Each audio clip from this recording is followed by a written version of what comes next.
see, will that do it? Go back to chat and see if anybody can see me. There we go. Okay. Welcome everybody back to Paleontologizing. It is great to see you here. And welcome to the Mammoth Site in Hot Springs, South Dakota. We're going to have an excellent stream. I'm very excited for this. I hope you are too. I actually forgot something in the car, my wrist strap for the for chat. So I'm going to go grab that, and then we'll go back inside and we will see this incredible fossil site. They've got 58 mammoths that have been unearthed. Well, many of them are still in situ here, and it's going to be very, very cool. For anybody who's watching for the first time, welcome to Paleontologizing. My name is Danny Anduza. I'm a dinosaur paleontologist. I'm here on Twitch doing some good old-fashioned science outreach. So, yeah, trying to give people an inside peek into how paleontology works. Normally I do that from my office back in the San Francisco Bay Area. But right now, I'm on this gigantic road trip going across the United States, visiting different field sites, visiting different museums, running into other paleontologists and talking to them. I've actually been on the road for a month now at this point. I left on June 14th. So, yeah. Anyway, give me just a second here. The car. Let me find my wrist strap for my phone so that I can monitor chat as we're exploring. Yeah, there's a lot of moving parts to a mobile setup like this, and occasionally I'll forget something, and this is one of those cases. Where did that go? There it is. I can feel it. There we go. Okay.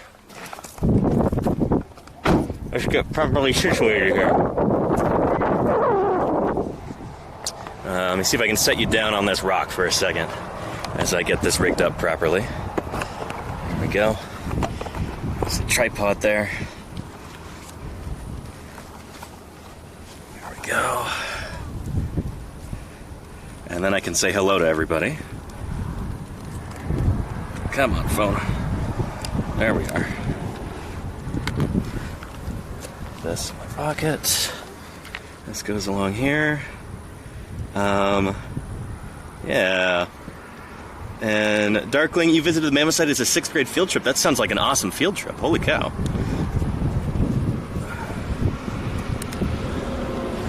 All right, there we go. Put this on here. Now I can talk to everybody.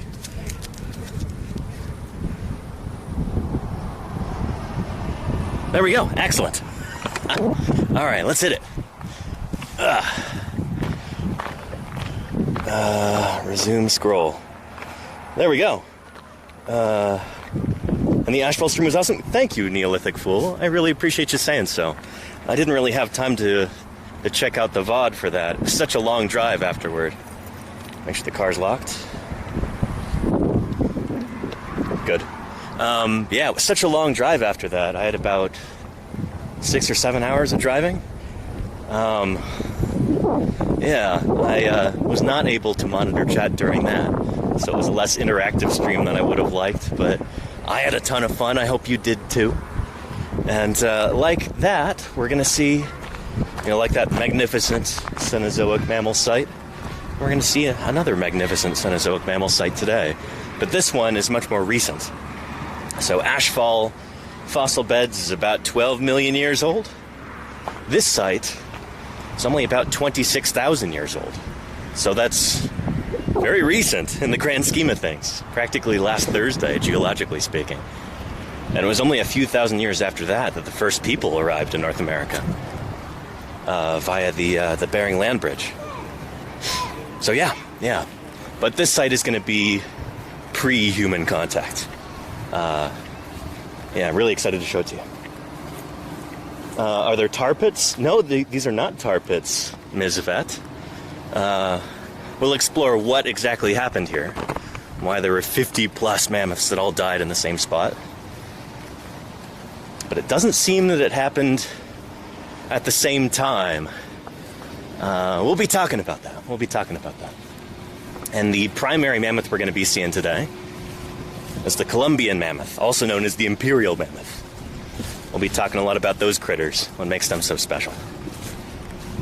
So here is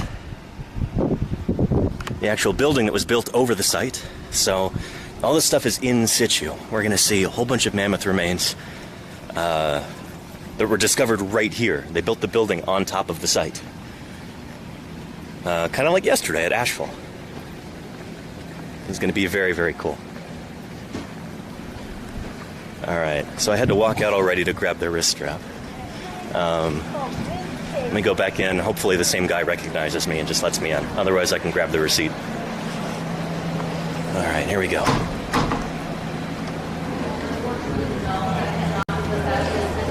Let's see.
Looks like he's a little busy. We're just going to go in.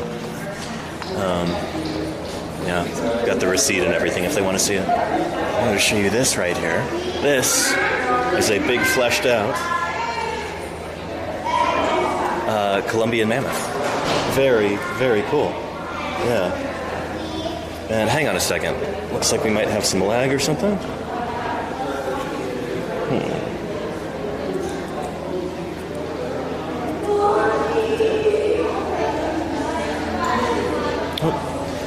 Reposition this.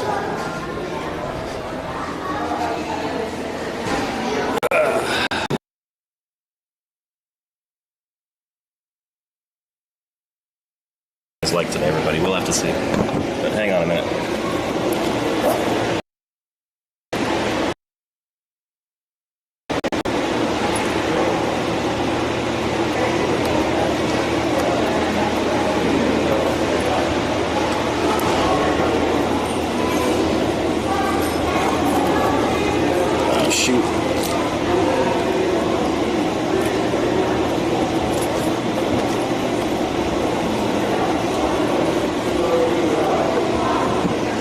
Okay.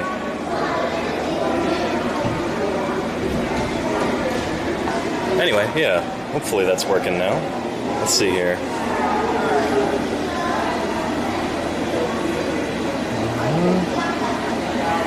Ooh, really, really low bandwidth there. I'm not sure. Well, we'll go ahead and go into the main hall and see what that's like. See if the connection gets any better. But yeah. And you probably can't see this right now, but massive Columbian mammoth. This is what this animal would look like when alive. Like a modern elephant, but larger. So we'll go ahead and proceed into the bone bed here.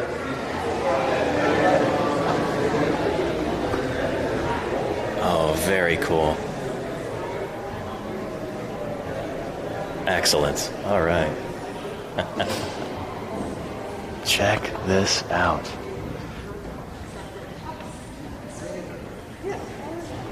Just incredible.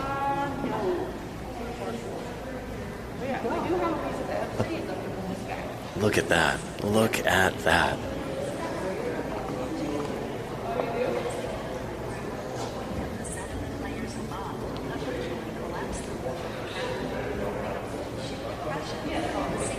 Very, very cool. Well, shoot. Let me do another quick little intro. If anybody's just joining me, welcome to Paleontologizing. My name is Danny Anduza. I'm a dinosaur paleontologist. But we're not looking at dinosaurs today. We're looking at mammoths, mostly, and some other ancient mammals.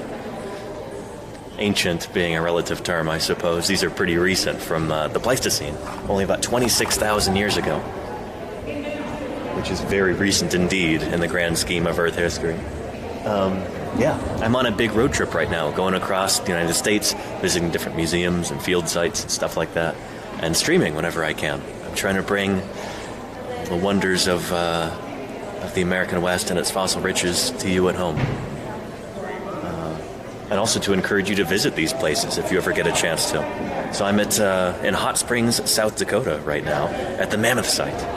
This is truly incredible.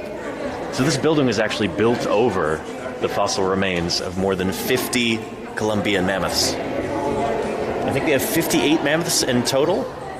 It's like 56 Columbian mammoths and 2 woolly mammoths. Oh yeah, pretty awesome. Take a look at that. So it's just a jumble of bones right here. So as you can see, this is kind of a chunky, blocky mudstone, which is the remains of a sinkhole pond. And so I did a little bit of reading about this site before I came here today. And apparently through very, very careful study of these rocks and the way that the bones are arranged and everything else, even remnants of footprints in some of the sediment, I've been able to deduce that this was an ancient sinkhole pond. And so basically how this worked was there was a sinkhole kind of around like a spring. And a sinkhole is basically where ground kind of gets eroded away and you get this natural pit that forms. And mammoths would come by here living in social groups, and then occasionally one of them would actually slip down into the sinkhole part itself. It would be too steep for it to get out, and the animal would exhaust itself, or maybe it would drown, and then it would die and get preserved here. So bad for all of these mammoths, but very good for us as paleontologists. And this site has yielded a wealth of awesome information on these animals. And Golgoroth, no, this is not a reconstruction. This is the actual site. This building was built over this site here, which is very, very special. Just like Dinosaur National Monument or like Ashfall fossil beds where we were yesterday, this is the real deal. These bones are preserved here in situ. They've been partly excavated so that you can see them. But, I don't know, I think this is really, really neat. This is...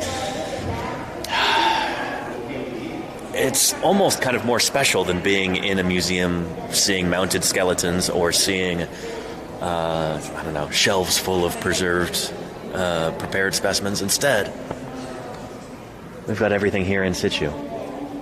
This is like natural graveyard for these animals. This is where they fell. This is where they died. This is where they still are 26,000 years later. Pretty cool. Yeah. Very, very neat. Yeah. And Miss Yvette, you weren't impressed with the La Brea tar pits? Shoot, I did a stream from there last summer. It was a lot of fun.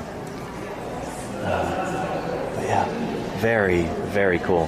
So let me point out some of these different bones so that you can see them. Again, I work on dinosaurs. I'm not super familiar with mammalian osteology, with their bones.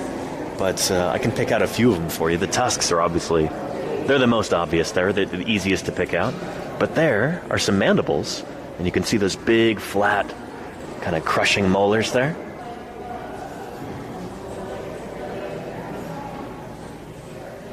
I see some limb bones.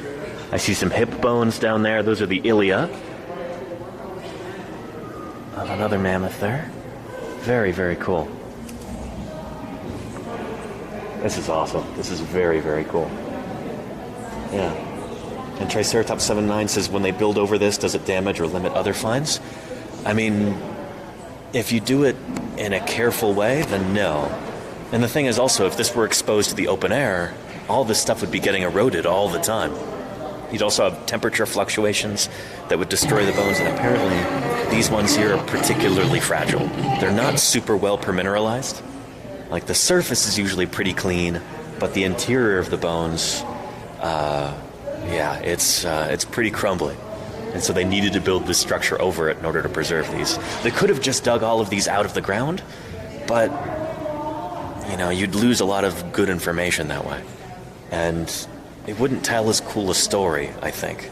Being able to actually see these bones, you know, where the animals died, is something really special. Yeah. Pretty awesome. Pretty awesome. Yeah.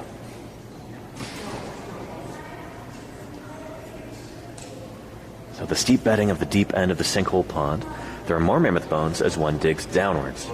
Now, during the Ice Age, a hot spring filled up a sinkhole with warm water, forming a pond. The spring conduit is found in the deep end of the sinkhole. From this point, there is still more than 45 feet of sediment to go before reaching the bottom of the sinkhole. So I think there are ongoing excavations, even to this day, happening here. This is so cool.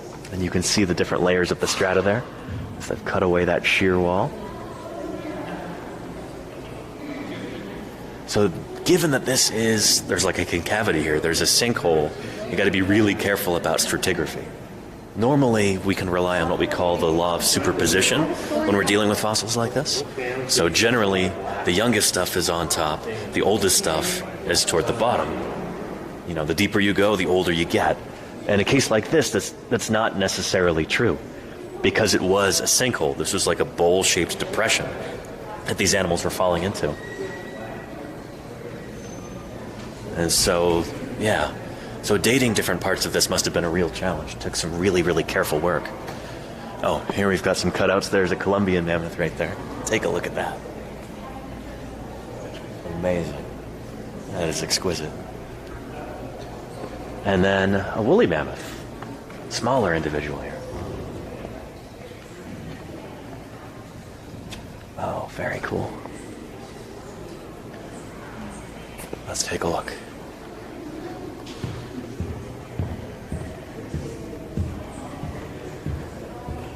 So cool. Wow. And there is a jumbled skeleton. You can see scapula, shoulder blade right there. That must be the humerus. You've got some hips, a femur. So this is like, that's the animal's butt right there. There's the vertebral column going up with the shoulder blade. And then there's a skull with those tusks over there. And from the top, looks like that.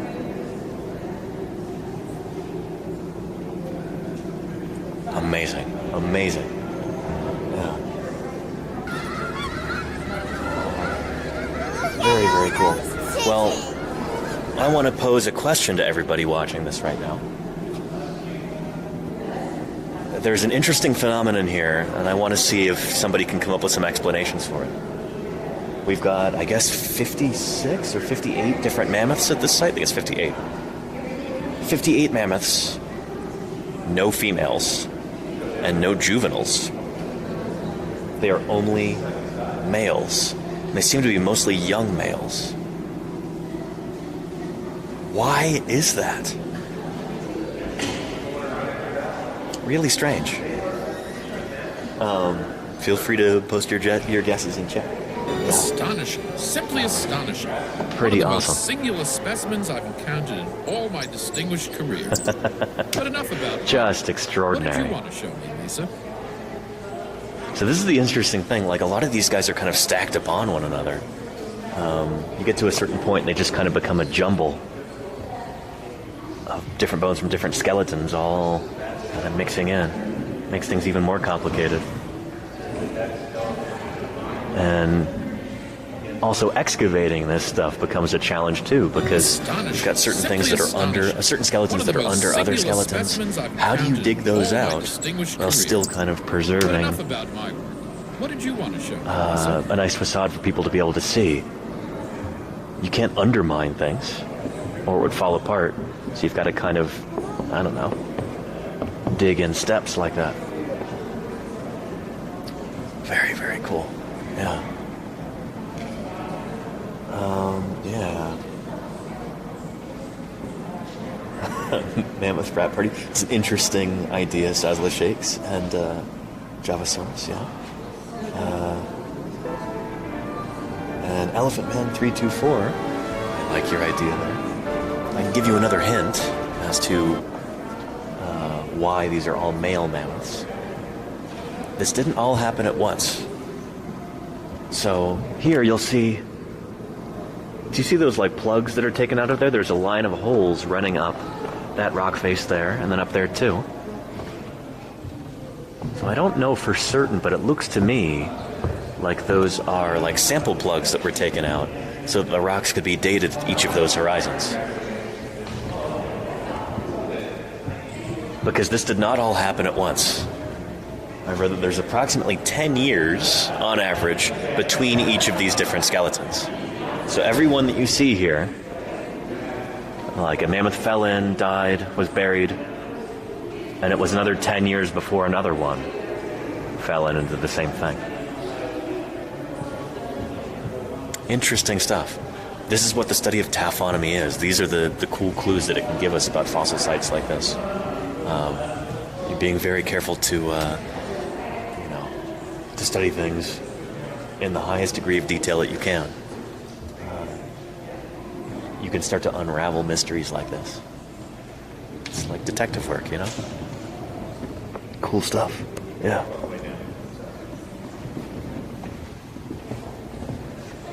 Yeah. Are the bones mangled / scavenged? I think a little bit. Yeah, we're going to continue up right here. Thanks. It's the dinosaur! Okay.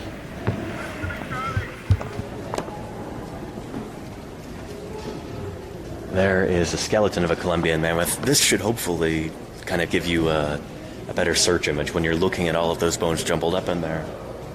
Here is kind of the... this is like the front cover, the box of the puzzle. So you know what it's supposed to look like, and you can help identify some of the pieces. There we go. That's the puzzle box right there. So Columbian mammoth, also known as imperial mammoth. I actually just learned that today. I thought they were different species. Apparently they're not. And information collected at this site actually helped to determine that the Columbian mammoth and the imperial mammoth are the same critter. Mammoths have famously complicated taxonomic history. So they've been classified in lots of different ways. There have been as many as, I think like 24 different species, according to some paleontologists. And now I think we've settled on about 4 different species of mammoth. Mammuthus primigenius, the woolly mammoth. Mammuthus columbi, the Columbian mammoth. Mammuthus exilus, which I think is the small, like dwarf mammoth from off the coast of California, which seems to be a descendant of the Columbian mammoth. And then I forget the 4th one. But yeah. Yeah. Very, very cool. So look at those big columnar limbs. They almost remind me of sauropod limbs.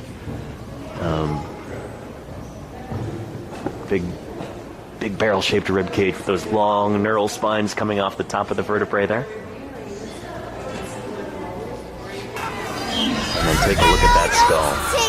Those big flat, crushing molars.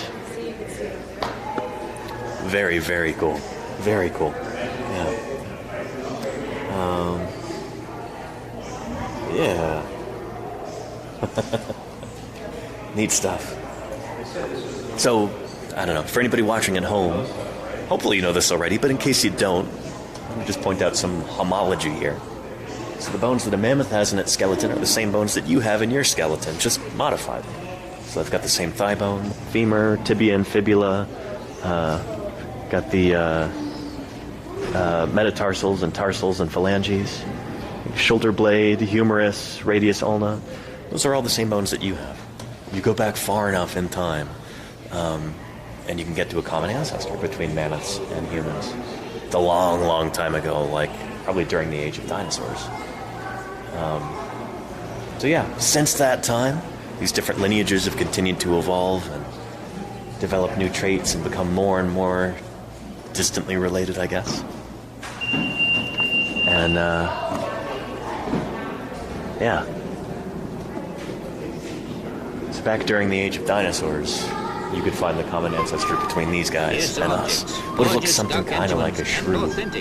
Because though they died out so long And in ago, the tens their of fossil millions of bones years remain, since then, so we know just they've what they were separated like, tremendously. and even sculpt them You get to into critters still, like that, or rather and critters like us. life. Getting Pretty cool so to think about. close to 1 year. Smiley And Team face. Sierra Bus, thank you so much for the ongoing support. I really appreciate you. That is wonderful. Yeah. Awesome. Yeah. And that might be Mammuthus primigenius, the woolly mammoth right there. The lower jaws have not been attached yet. Very cool. And I love this reconstruction behind us there, that wonderful painting showing the Pleistocene landscape when these critters would have been walking around. Very, very cool. Yeah. Well, there's this starting where it's more in the, over right across into Montana where they're really fine. Not that far into it, but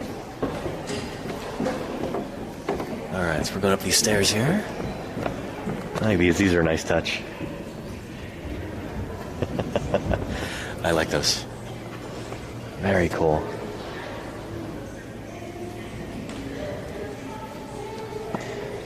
Awesome. This is a big facility. With sincere Pretty impressive appreciation stuff. and gratitude, thank you very much for the 100 yeah. bits. And elephant man, yeah, you're right. Some of Africa's closest relatives are hyraxes and manatees. Yep, the group that we call Afrotheres.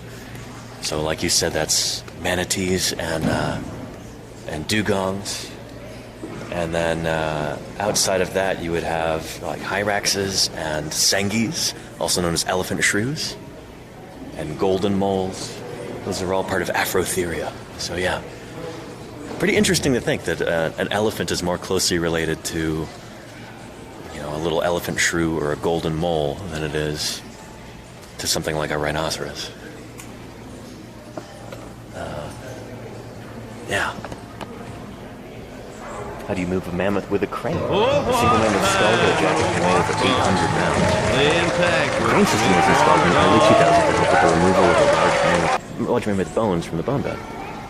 Every time a bone was discovered at the Mammoth Site, it is evaluated to determine if it is best to remain in place, in situ, or be removed and placed in With bone storage sincere for additional appreciation research. and gratitude, thank you very Where much is for the that 100 crane? bits. I guess that is... Oh, it's over there. Very cool. So these big I-beams that you see along the ceiling here are the With tracks sincere for that appreciation crane. and gratitude, And there thank it you is very there. much for the 100 bits. 1 ton Hi capacity. everyone. With sincere neat. appreciation and gratitude, thank you very much for the Yeah, that 100 gives them a bits. cool degree of freedom in being able to move stuff. Very clever. That's really, really neat. Yeah. And we didn't even look in there, but that's the prep lab down there, where the fossils are cleaned and dissolved and stuff like manufacture is put over them in order to preserve the bones.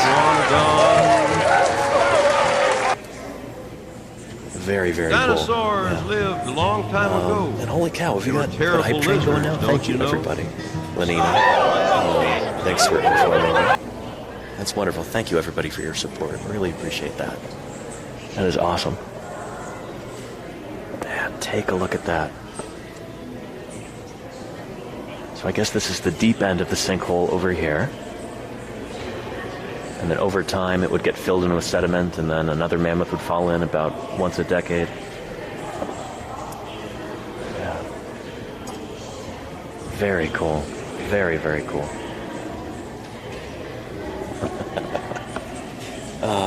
Pretty awesome. And Quarm, no, I'm not able to downmix notification sound. I'm sorry, it's loud. And I'm trying not to talk super loudly here, trying not to be obnoxious.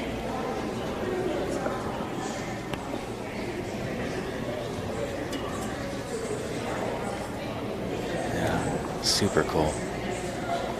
Take a look down there. The skulls are probably the easiest to spot. There's one right there, to the left of the number 3. There's another one right there, too.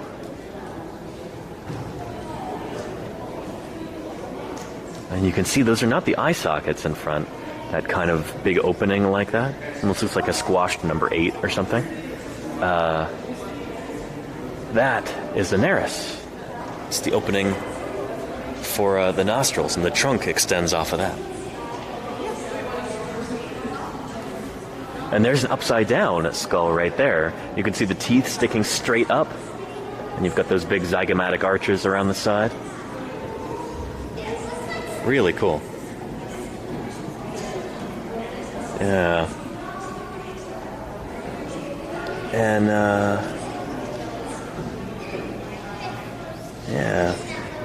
Blake the Snakes has been in the Mammoth Site 3 times. It's felt magical every time. I definitely encourage anybody who has the chance to visit this place. It is well worth your time.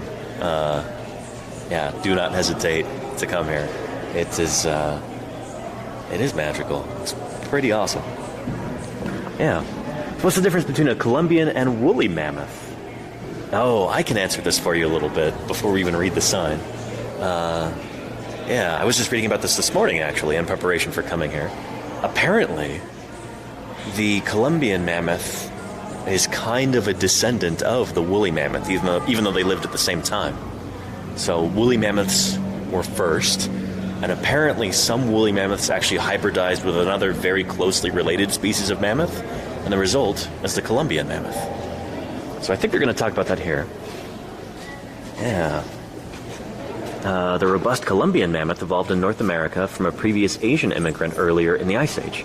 Depending on where it lived in North America, it may have had a thick fur coat to almost no fur at all. Large, heavy tusks varied from slightly curved to well-curved and twisted. Standing up to 13 feet tall at the shoulder and weighing up to 10 tons, the Columbian mammoth had to grind about 300 pounds of forage per day to eat.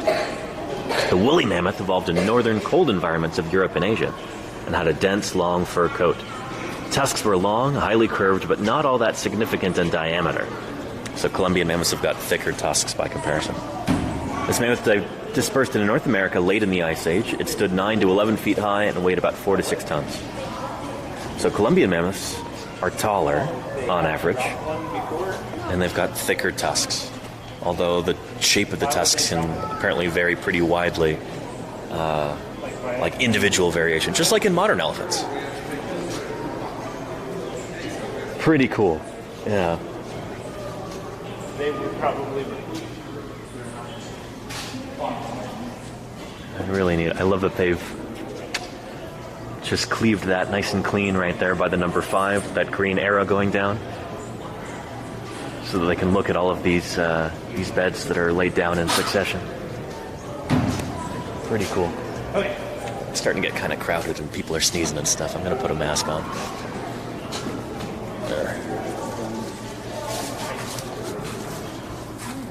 There we go. Feel a little bit safer now. Yeah, very, very cool.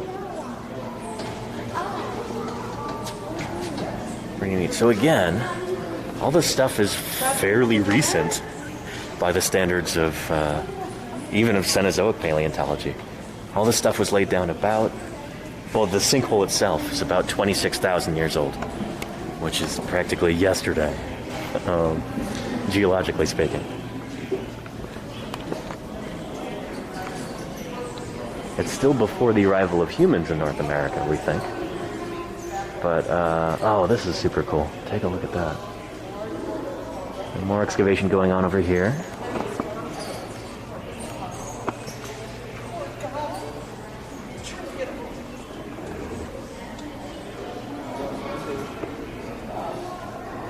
I like how the flags that they have say buried gable on them. I guess that's what was available for flagging different things.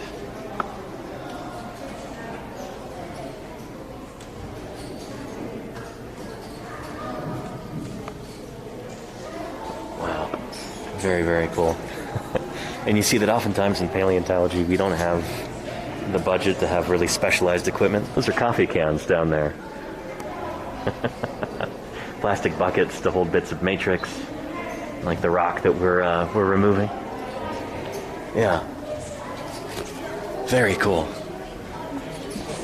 And it doesn't stop, it just keeps going. Oh my goodness, look at that. So there's just a beautiful skeleton all laid out there. Looks like it might be missing the head, but there's the hips and the hind limbs. See them right there? We've got a shoulder blade up there, and then the rib cage. That's the back with the vertebrae.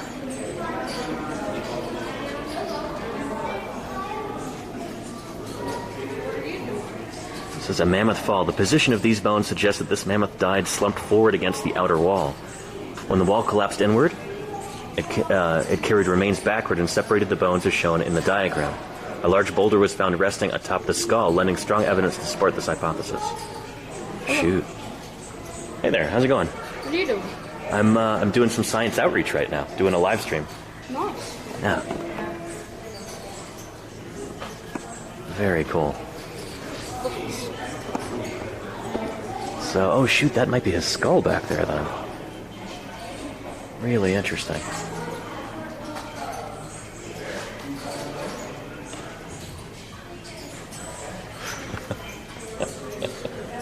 Oh, kids.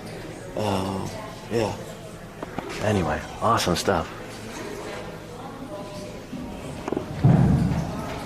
I mean, it's really cool for paleontologists to see this, but when you start to think Simply about astonishing. One of the most singular how these animals specimens must have I've felt when this was encountered in all happening. my distinguished career.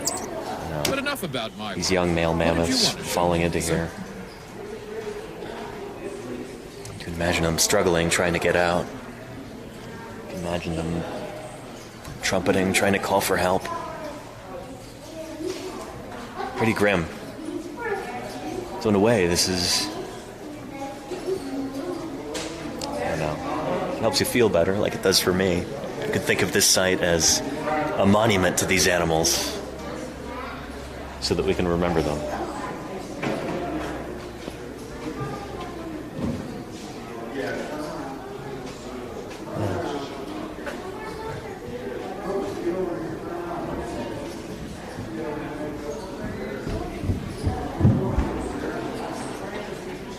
Very, very cool. And when did the site change from a sinkhole turning to rock? Well, it happened slowly over time, Triceratops, over the past 26,000 years. Yeah, I mean, so this is mudstone, so this is basically like hardened mud. And there'd be a lot of minerals in this, presumably from the... like from the spring that was feeding this sinkhole. But apparently the bones themselves are not super well permineralized. The surface looks nice and clean and pretty, but the interior apparently is just a crumbly mess. So they've got to use lots and lots of Vinac for this in order to be able to consolidate these bones and keep them from falling apart.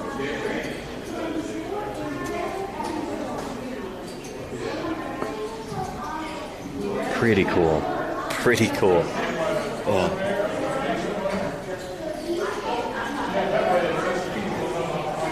And yeah, there you go, Elephant Man. We seem to have an expert on elephants here in chat. Welcome, Elephant Man. It's great to have you here. You will enjoy this right here. So this, I love this. It's a nice, simple way to show the scale of these different animals. So yeah, I'll show you right here. Columbian mammoth, this one right at the top. African elephants. This is apparently a very, very large bull African elephant. Is almost as tall, kind of. Its head is almost up to the shoulder of the Columbian mammoth. You've got woolly mammoths. Oh, hang on. Where's the woolly mammoth? I guess in brown. Asian elephant, and then pygmy mammoth. Pygmy mammoth is actually a descendant, apparently, of the Columbian mammoth. So a number of these critters actually, they must have swum out to like the Channel Islands, off the coast of California, places like Catalina. And over time, like living on these small island environments with not a whole lot of food, they eventually shrank. They adapted to their environment. And they wouldn't have needed to be very, very large for defense anymore, because there's no predators around to eat them. So they were allowed to grow smaller. So it's an interesting idea that maybe the reason that these animals achieve such great size is partly in response to predation. So having all kinds of predators around them, like saber-toothed cats and short-faced bears and, big old mammalian predators like that. kind of encouraged these guys to get bigger and bigger as a defense mechanism. You take away those predators, and suddenly they're allowed to get small. Because getting very, very big is really metabolically expensive. You have to eat much more food. You have to have a wider range. Like, you need more territory. So if you don't need to do that, then, then you can afford to be a lot smaller and have a lot more animals in a much smaller area. Yeah. Pretty cool. Pretty cool. Yeah. And sea films? No, not all mammoths are woolly. Woolly mammoths are only one species of mammoth. We've got 4 different species, apparently. And we're looking at the largest of them today, Columbian mammoths. The guy up there. Really, really big. Yeah. Pretty cool. Pretty cool. Yeah. So insular dwarfism, exactly, Elephant Man, exactly. Yeah. And it's funny because it kind of goes both ways. In the Mediterranean, there were some like, I forget which elephant species it was, but on some small islands in the Mediterranean, the elephants got really small, and the harvest mice got really big. So small size is something that mice use to defend themselves against predators. And when you don't have predators there, suddenly the mice can get big and the elephants can get small. It's funny how things kind of even out like that when predators disappear. Yeah. Sea Film says, are we reliving an ice age? No, definitely not. Quite the opposite. No. Yeah, Earth is really heating up right now. Really, really quickly. It's actually really scary. So yeah. There is a chance that we might have an ice age at some point, thousands of years in the future, but it's not going to be anytime soon. Yeah. But yeah. And did brain size vary much between these species? I don't think so, Triceratops. I think pretty much all of these animals, since they're all very closely related, they've all got very large brains. So we think that mammoths and mastodons and critters like that, they would have been almost as intelligent, if not more intelligent, than modern elephants.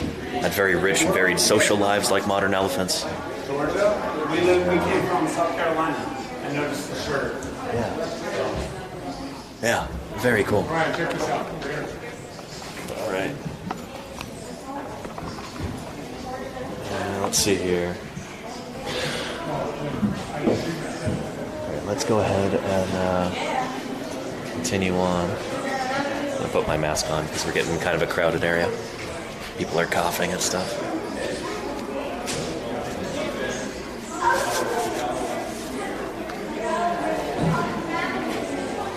All right. Wait for these people to finish their photos. Okay, here we go. Take a look at that.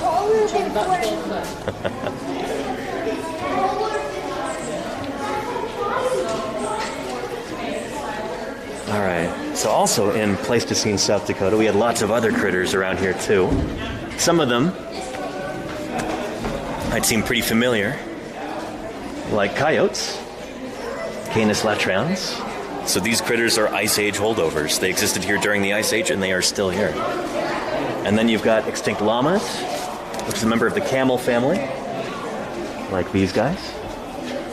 And these are all to scale. These are all life-size. Got cottontail rabbits and jackrabbits down here. Extinct llamas here in North America. And some people might be going, llamas in North America? But yep. The whole camel family originally evolved in North America. And when North America and South America were joined at the Isthmus of Panama, camelids moved south. So South American camels and South American llamas and guanacos and critters like that, they are the descendants of North American ancestors.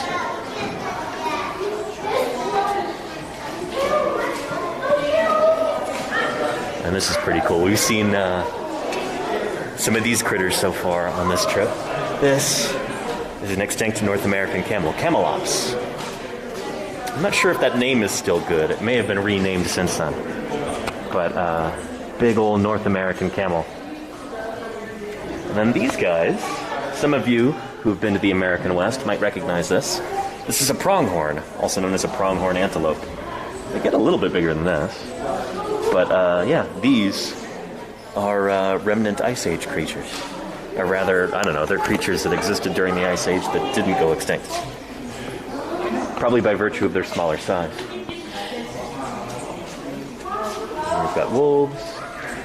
Yeah, so all of these critters lived alongside the mammoths. It's pretty cool.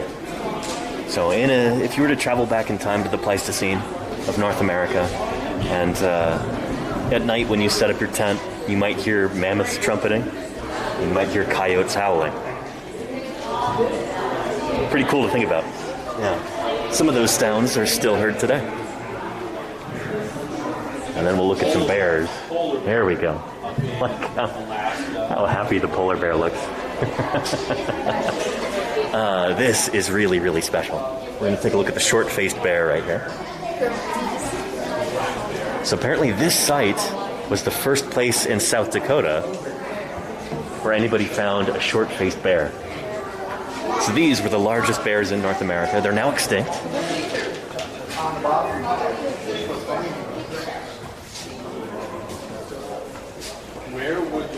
But they were pretty formidable animals. And take a look at that. So despite being called short-faced bears, they don't actually have particularly short faces. A better name may have been like long-legged bear, because they've got very, very long limbs.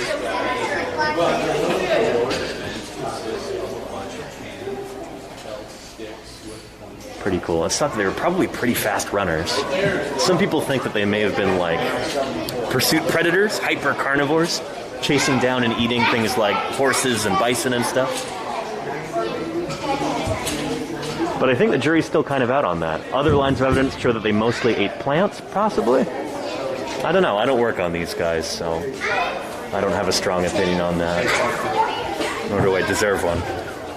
But yeah, pretty cool. And this is pretty neat. We've got a display with some different bear brain. Those must be the olfactory bulbs there at the front, responsible for the sense of smell. Very, very large in modern bears. The brown bear, also known as a grizzly. American black bear. It's a smaller skull, so it's going to have a smaller brain too, but it's got those big olfactory centers in the front, if that's indeed what those are. And then we've got short-faced bear brain. It's as large as a human brain. Pretty cool. But it is a very large animal. And in general, larger animals need larger brains. So this is a polar bear that's still alive today. That's the biggest bear alive today. Very cool. How big It's a cave bear skull. he was compared to the polar bear. Interesting how narrow it is. You'd expect that to be wider. Kind of like a modern grizzly. With those big old zygomatic arches flaring out to the sides.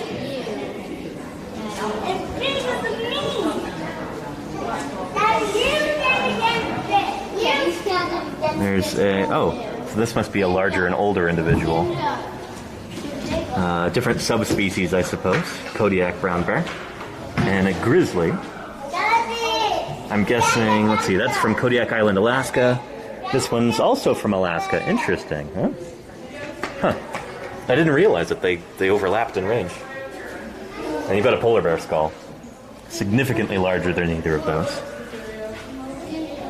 So you can tell by the color this is a cast. But it's an exact copy of the original. Really beautiful cast. Must have had multiple this mold to get all the internal structure of the nostril, the nares and everything. An American black bear and a spectacled bear. So compare that to this critter who's got a much larger skull. And this is a cast of the skull that was found here at the Mammoth Site. Take a look at that. The first one from South Dakota, found right here. Awesome, yeah. Oh, and interesting. There are different subspecies, right? Kodiak brown bears? I think they are, yeah. Cool stuff.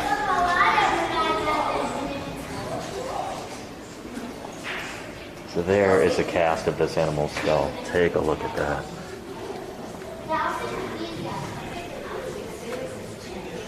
So many people have touched the canines that the paint has gotten worn away. You could see the kind of clear plasticky resin on the inside. Very cool. Weighing up to 1,500 pounds, Arctodus stood 12 feet tall on his hind legs. With a reach of 15 feet 4 inches, Arctodus was taller, leaner, and meaner than today's bears. Very interesting stuff. I don't know. I'm guessing that, like a lot of other bears, these guys probably would have been really versatile in terms of their diet. I don't know. In different areas, they would have eaten different things, and at different times of the year, their diets would change. But like Elephant Man was saying, yeah, I bet you they, when the time came to run down a camel or a horse or a bison or something, it would have been significantly faster than a grizzly bear, which are themselves quite fast. So here is that critter right here. Wow, I would be looking eye to eye with Arctodus, the short-faced bear. If this animal were alive today, significantly taller than a polar bear or a Kodiak bear, and standing on its back leg. Holy cow. That's nuts. That's nuts. So cool. Yeah.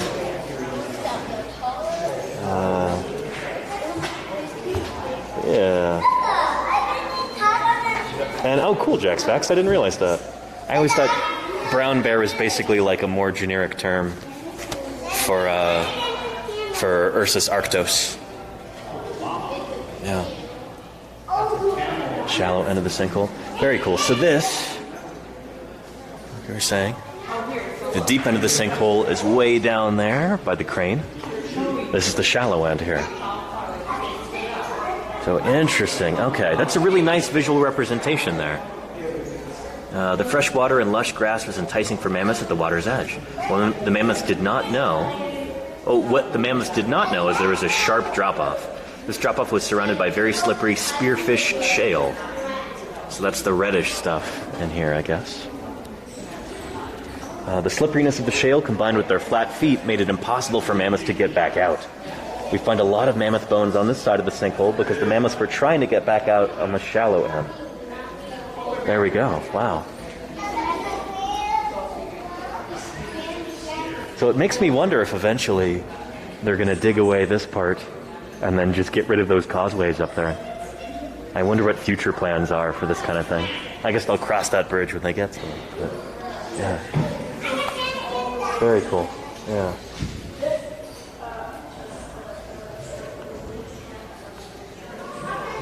And Safarix, have you got a joke for us? Flavor of soft drink, short-faced bear-like. I don't know. Oh, and very cool Mayor Space, seeing some anoles. It's really cool lizards. Those are imported, aren't they? I think they're from the Caribbean. And Seafilm says, what is a sinkhole? It's exactly what it sounds like. It's a hole that you sink into. Yeah, although I think there might be like a specific origin for a sinkhole. Hang on, I gotta readjust this.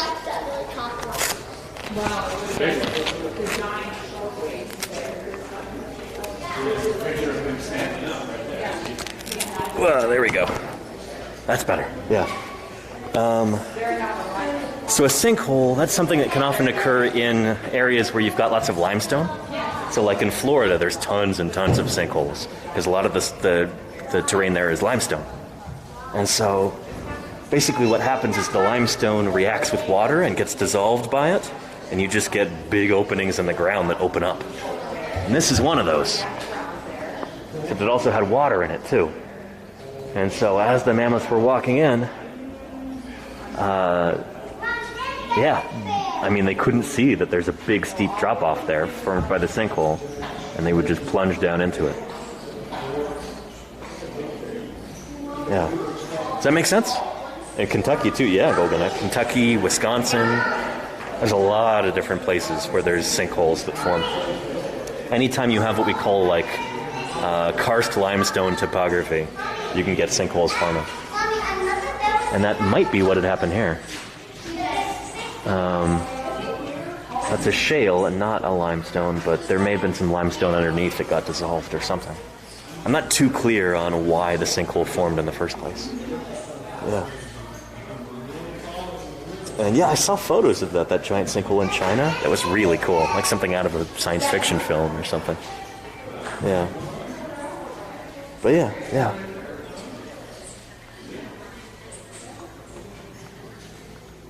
Crossing the sinkhole boundary. Inside the sinkhole, lighter colored sediments filled the sinkhole over 190,000 years. These sediments encased and preserved the remains of the mammoths. Yeah.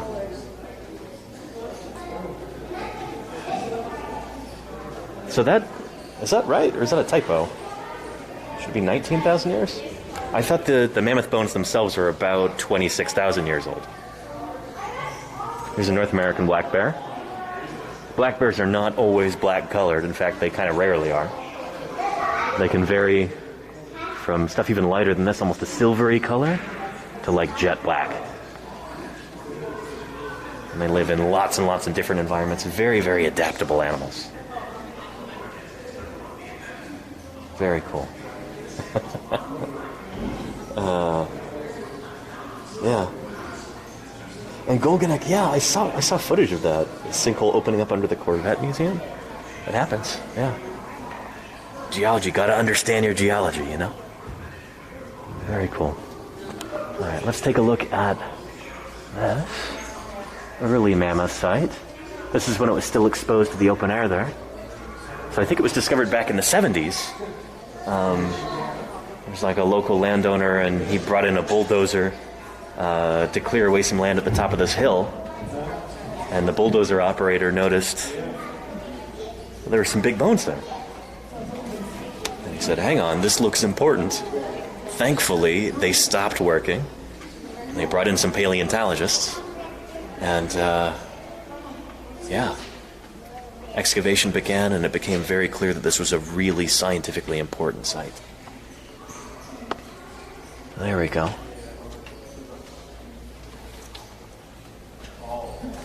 Very cool. 1978 level, 1979 levels. They're continuing to dig down. Find more and more stuff.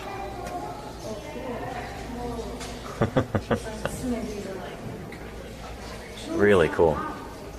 And Larry Egenbrod, he is one of the world authorities on mammoths, and I think he still works here at the museum. I want to say he's like director at the site.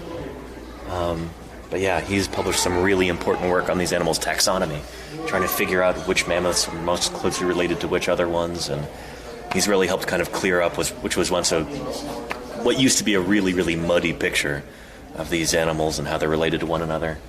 He helped simplify that. And there he is there. Yeah. There are, I don't know, something I can relate to. People who devote their lives to the study of the ancient world, trying to solve these mysteries. And they give us cool perspective on our modern world, you know?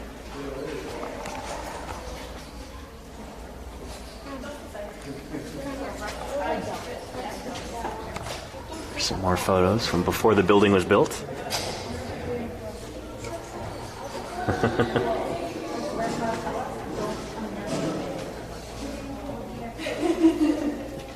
Very cool. Yeah. C-Film says, what is a person who studies the Ice Age called? Well, it depends what they're studying. If they're studying fossils, then they're a paleontologist. If they're studying ancient climates, they might be a paleoclimatologist. If they're studying the rocks, they might be a geologist. Yeah, if they're studying landforms and stuff like that, they might be a geomorphologist. So yeah, it depends on what they're studying in particular, you know. Because when you say when they study the Ice Age, what are they called? Well, you're describing a period of time. So there's lots of different stuff that was going on back then, and different kinds of scientists will study those different aspects. Very cool.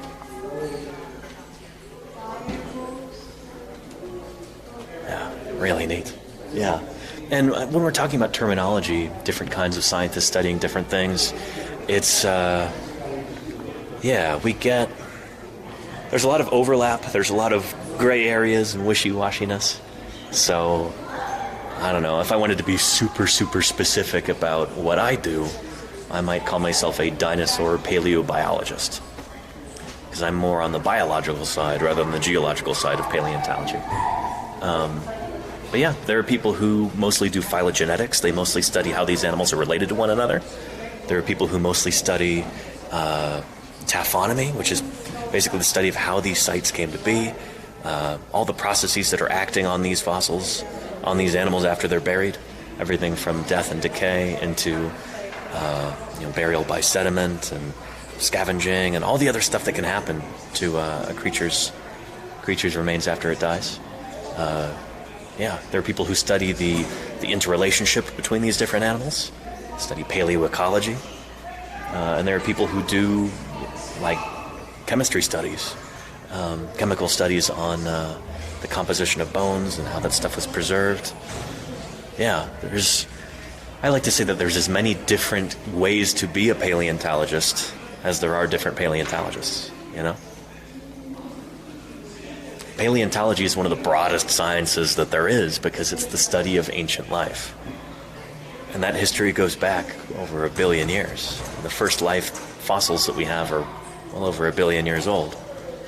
So there's a lot of time represented there, a lot of different kinds of critters, everything from bacteria to plants to mammoths. So there's almost an infinite number of different ways to study all this stuff. Really extraordinary.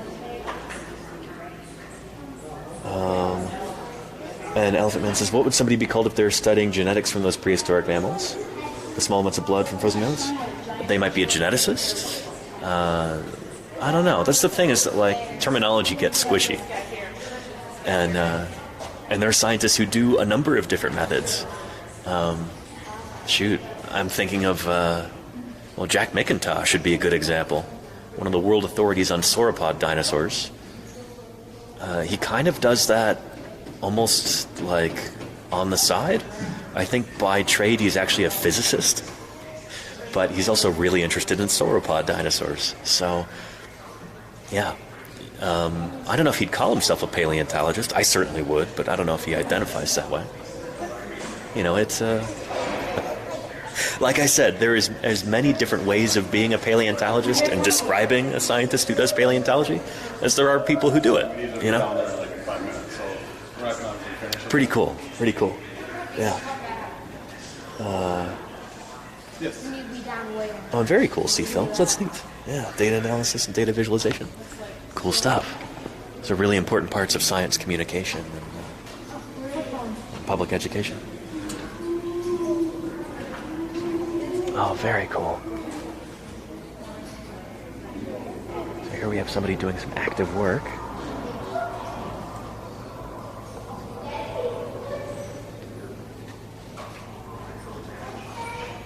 Very cool.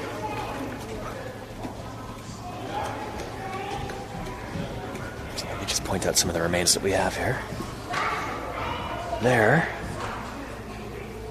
It looks like that's the ventral side of a skull. I don't think that's a lower jaw. I think that's the ventral side of a skull right there. There's where the tusks would come out. And you can see the teeth exposed there at the top. This looks like maybe the top of a skull right there. And those are some limb bones. Looks like maybe a small tib and fib, or maybe radius and ulna. I'm not sure. Very cool stuff. So you can see there is ongoing work happening here all the time. This is so exciting. Yeah. Yeah, very, very cool. And there's a big old honking skull right there. Take a look at that. So the top of it is all chunked up. I wonder if that was due to erosion, or whether that happened just after the animal died, or maybe even before that. I'm not sure. Very cool. So crossing the sinkhole boundary, inside the sinkhole. Oh, we already read this part. Yeah. pretty awesome. Pretty awesome. Take a look at some of these. Yeah.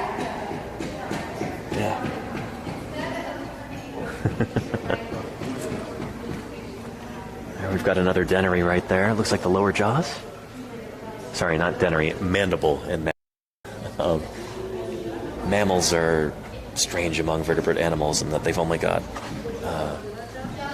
just the mandible left. The bones at the back of the jaw have been shunted up into the skull and they form the inner ear bones. So when we're talking about mammal lower jaws, you could just say mandible and it simplifies things. They don't have other bones there anymore.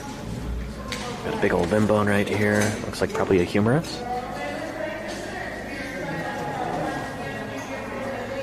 Very cool. Somebody else working down there. This is really awesome.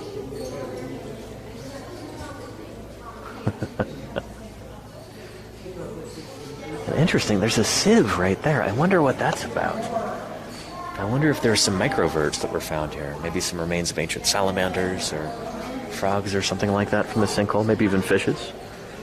But that gold thing that you see right there, the shiny gold metal thing, is a sieve, looks like. Yeah. So even digging at a site like this where you've got really, really massive bones, you've got to be careful to look for smaller stuff as well, so we can get a more complete picture of all the different critters that were living in this environment.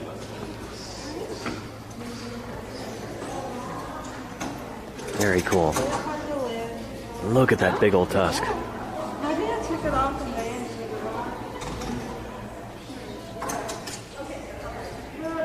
We've just got a jumble of tusks over here. Really interesting. It's just like a pavement of tusks. If this is indeed the shallow end of the sinkhole, like the sign said, then it would make a lot of sense as the animals were trying to escape. You know, they'd be facing in this direction, pointing their tusks over there, maybe trumpeting. And then when they eventually died of exhaustion or if they drowned, they'd be preserved like this. Thousands of years. Yeah. Very, very cool. And yes, I'm not going to interrupt anybody, Cassini, to ask them what they're working on. No. Yeah. Yeah. And Wayne says, looks almost like a modern art project. It kind of does, doesn't it? In a way. But no, this is animals behaving as animals do. Now, yeah, I think that's a good time to talk about this.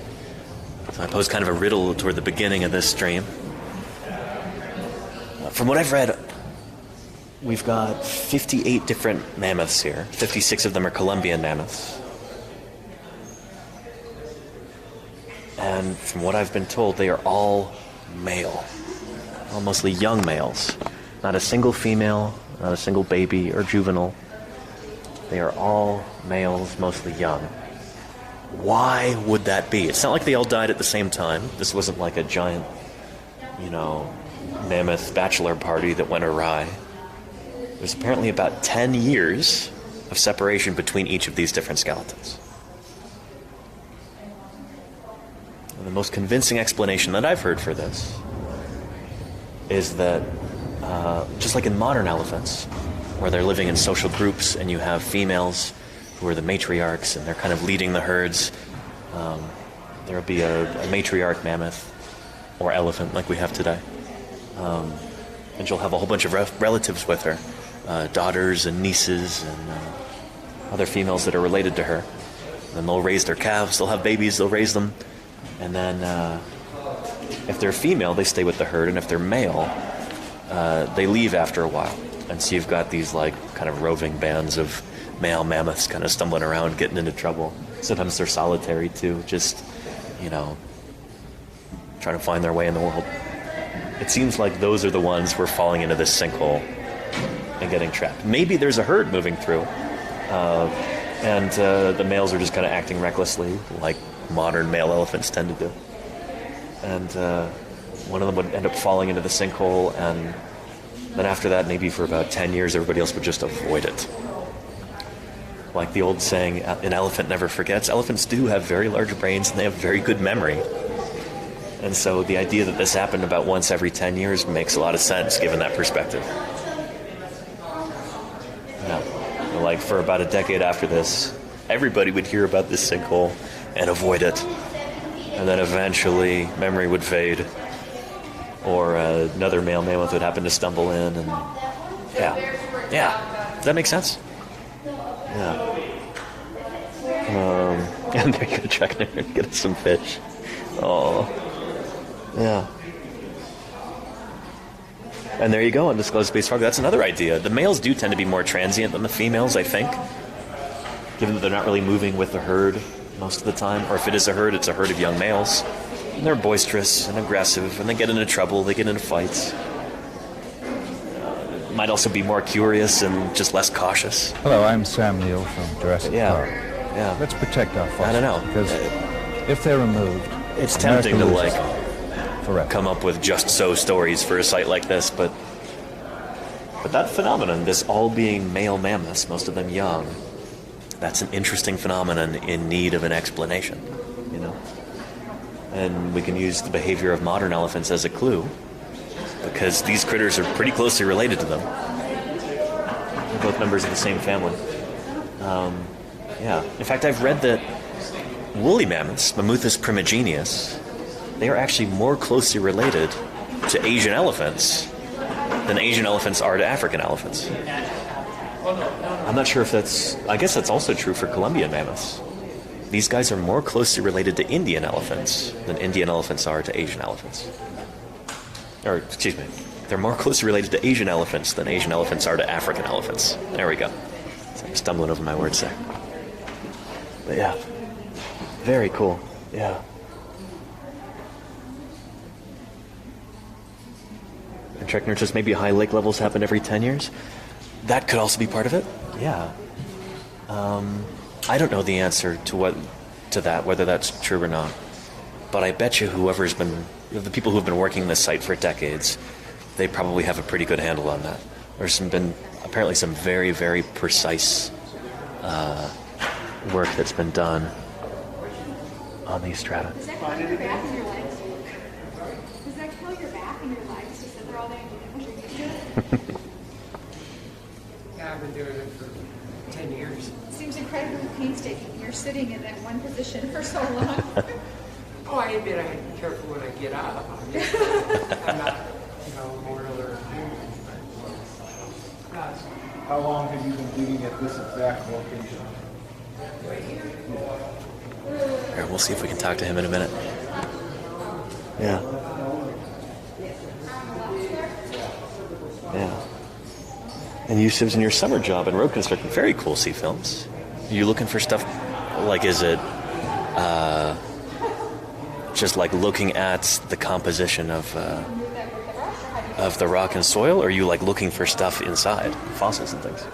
Let me know. Yeah. Mosselith, something about the reproductive rates? Maybe Mosselith, I'm sure that's part of it. Elephants don't reproduce very quickly. Their gestation period is what, like 20 months or something like that? So like an elephant pregnancy can last 20 months. Yeah. I don't know.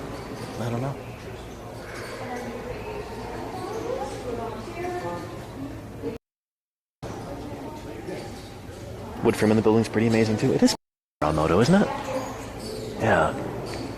Awesome. And designed in such a way that it lets in a lot of natural light. Very cool. Yeah. Pretty awesome. Neat stuff. Yeah. So sediment layers. Let's look at this sign here. It says over 50,000 years can be seen when walking around the sinkhole.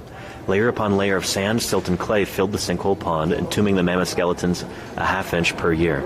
Brown layers are sand, representing strong pulses of water coming from the spring conduit. The thick gray clay layer in front of you, highlighted by the orange flags, was laid down over 140,000 years ago. Very cool. So we actually can see seasonality here in what's laid down. Pretty neat. It's like the pages of a book. Very, very neat. Yeah. And are there more elephant remains? Are there more remains buried directly under the exposed discovered remains? Yes. Yes, indeed. Dinosaurs. That's one of the challenges of this site. It's to try and expose stuff for people to see while not kind of painting yourself into a corner. Eventually, they'll probably remove some of these if they want to dig down further. And they can also expand horizontally. But in order to do that, you've got to dig away at some of this stuff. I bet you they'll do like test trenches, kind of like at ashfall fossil beds, like we saw yesterday. Yeah, very cool. So what do we have here? Weathering can be seen on the bones near the surface. Oh, here we go. Yeah, so see how these bones are kind of chunked up? They're not as pretty and smooth as the rest of them. We've got a limb bone here. See all those big cracks in it? So the nearer you get to the surface, the more erosion takes place. And these bones are not, like I said, they're not particularly well permineralized. So they'd be very thirsty, we would say. It would take a lot of vinac, a lot of consolidant, in order to help shore them up. So you can see if their bones have been even close to the surface, they tend to get pretty badly weathered. The years of freeze-thaw conditions damaged this mammoth skeleton. So yeah, there's not a whole lot left. You can see the teeth up there, and then some vertebrae, and then what look like the hind limbs, maybe the pelvic girdle. Yeah. Cool. Yeah. And Sir Blady, I don't know if they're looking to expand the building. I bet you this... I'm not sure. This horizon probably doesn't extend for all that far, because it's pretty localized. It's, an ancient sinkhole down here. Yeah, mammoth footprints. Over thousands of years, the Mammoth Site sinkhole filled up with sediment. When the sinkhole was filled completely with sediment, mammoths could walk across and get out of the sinkhole. When a mammoth steps down into the sediment, its foot would sink down slightly into the mud. When a mammoth removed its foot, the sucking action would create swirls in the sediment, and that's what you see right there. Very cool. So those green arrows are mammoth footprints. Pretty awesome. So just disturbing all of these neat layers in the sediment and creating those swirls there under the green arrows. Very, very cool. Yeah. That's so cool.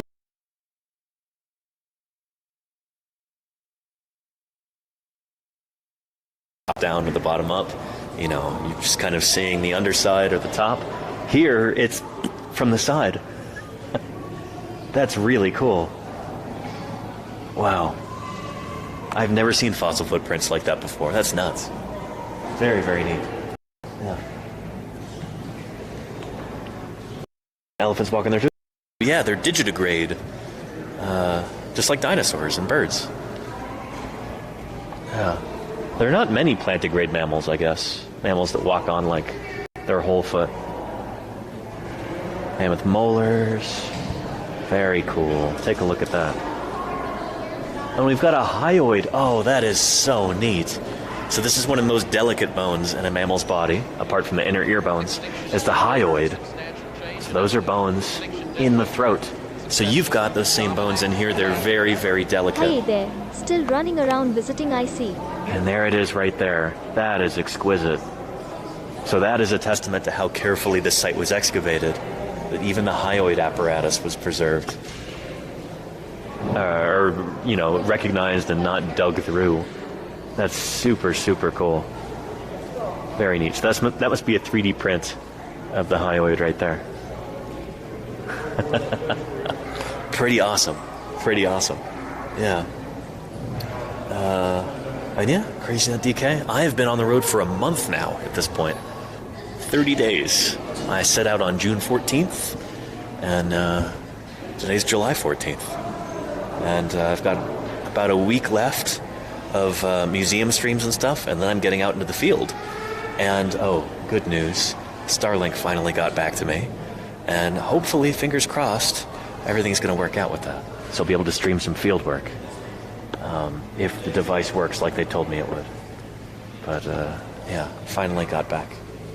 Yeah. And they said all I've got to do is leave it plugged in for 36 hours.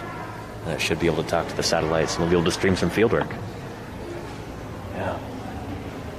Very cool. Oh, and this is really neat, talking about their teeth, mammoth molars. We've talked about how as mammals, we've got like a limited number of teeth throughout our lives. Like for us humans, we've got 2 sets. We've got our baby teeth, and then we've got our adult teeth, and then we're done. Elephants had more than that. They had 6 sets over time. And mammoths are the same way. So their molars erupt in the back of the jaw. When the new tooth erupts, it pushes the older tooth forward in the mouth. And then eventually, it would fall out. So most vertebrate animals, fishes and lizards and dinosaurs and other critters like that with teeth, they've got an unlimited supply of teeth. Think about sharks. You know that sharks never stop growing teeth and spitting the old ones out. Most vertebrate animals are like that. Mammals, us, we're different. We're the odd ones out in that regard. Most mammals, I think, only have 2 sets of teeth, but elephants have 6. It's pretty cool. Now, modern elephants also have 6 like that, and that's often like what limits their lifespan. So there can be elephants that are otherwise very strong and healthy. They live to a ripe old age, and then they just run out of teeth. They can't eat anymore. But I don't know. 6 sets of teeth is still pretty good for a mammal. Really, really good, actually. So, yeah.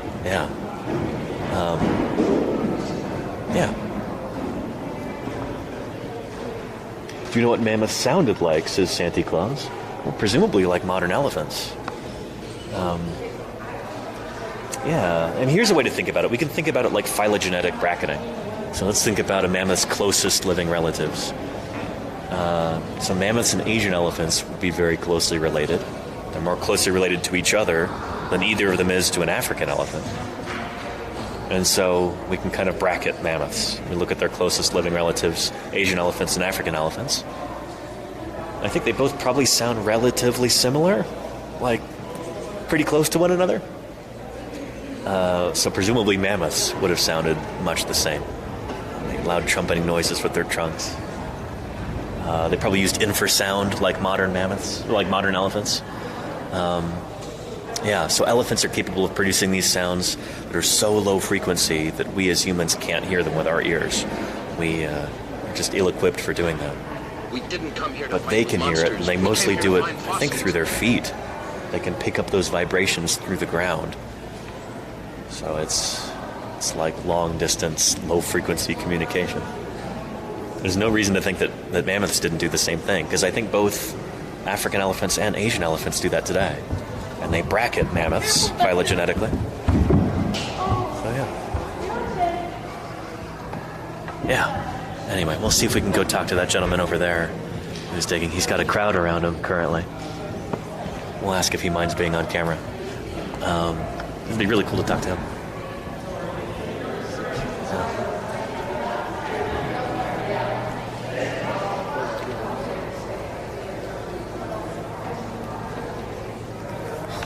It's such a magical place.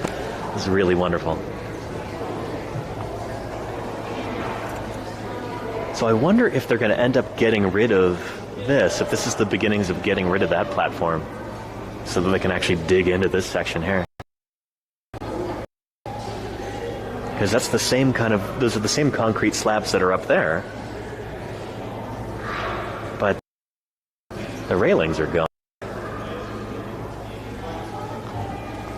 They're going to knock that down and dig into this section. Hopefully find some more stuff.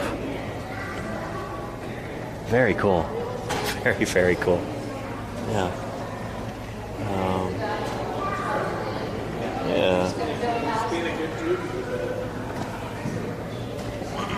All right, so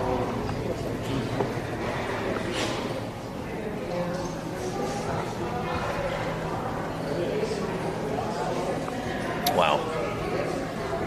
Pretty cool.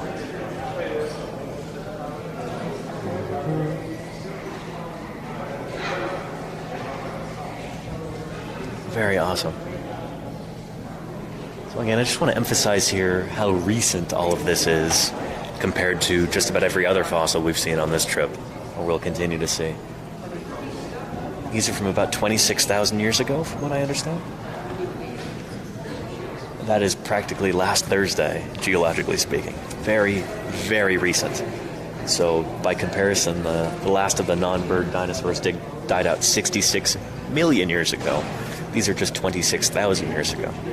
So that's about 13,000 years before the first people show up in North America. And people and Columbian mammoths did live side by side. And we have kill sites where people had killed and butchered Columbian mammoths, too.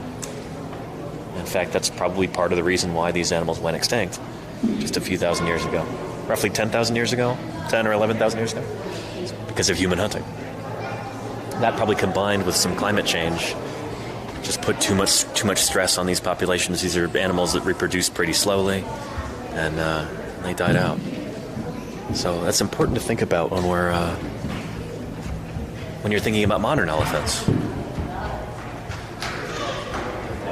I mean, modern elephants are these remarkable creatures that reproduce very slowly. They need a lot of territory, and they frequently find themselves the victims of human hunting.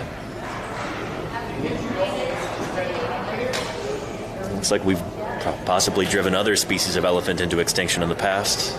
Got to make sure that we don't do that in the modern day with our modern elephants. Yeah. Because it happened before, it can happen again. So, we need to protect these critters. Yeah. And there you go, Zalak.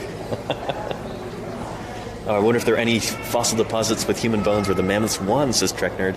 That's a good question. I mean, it's I would guess not super likely, because as humans, we tend to bury our dead. And so, if, a guy got killed by a mammoth, then, he's unlikely to be preserved in a way that would indicate that, Yeah. But I don't know. I don't work on Pleistocene stuff, so maybe there's a story there that I'm not aware of. Maybe that sort of thing has been found before. I'm not sure. Yeah. Kind of waiting in line to see if we can talk to this guy. I'm not sure that's going to happen today.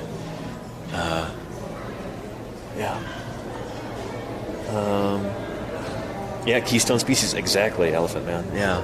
In fact, it may well be that when these critters ended up dying out, if they were possibly hunted to extinction, a lot of other species may have followed closely behind them. Because elephants are like landscape engineers. They'll do things like uproot trees and knock down forests so that you can have really productive grassland, and there's a lot of species that will move into those grasslands afterward. If you don't have that, whole areas can get overrun with trees, and then lots of species can become extirpated. They become locally extinct. And if that happens in a wide enough area, you get species-wide extinction, like species completely going extinct. So that's what we had at the end of the Pleistocene. About 11,000 years ago, as all of these different creatures that were here during the last ice age ended up dying out. Not just your mammoths and mastodons, but also multiple species of ground sloth, multiple species of North American camel, things like dire wolves and saber-toothed cats, short-faced bears, cave bears, giant beavers, excuse me. Lots and lots and lots of critters. Like 3 species of bison, I think, ended up going extinct. There's a lot of amazing, wonderful creatures that lived up until just a few thousand years ago. And then they disappear. And there's multiple paleontologists working on this problem right now, trying to figure out the order of extinction, like when these different creatures, these different species in particular, went extinct. I suppose I wouldn't be shocked if it turns out that mammoths were some of the first, if they were hunted to extinction, and a lot of species followed them after that. Because, modern elephants are keystone species. They're ecosystem engineers. There's no reason to think that the mammoths wouldn't have been the same way,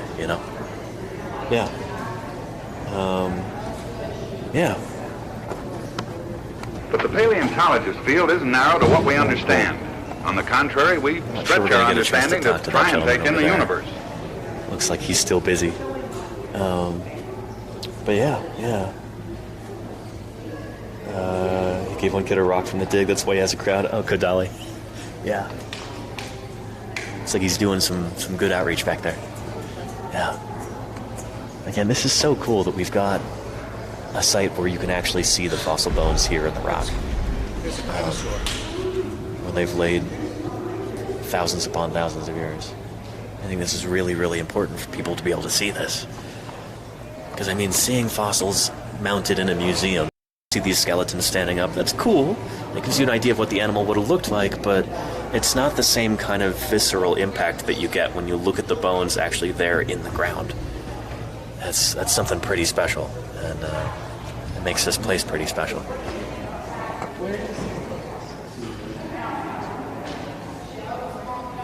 Very, very cool.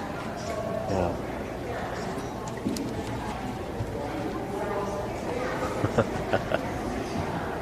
Pretty awesome. Oh, here's our chance. Here, let's put my mask on real quick because we're walking past a bunch of people.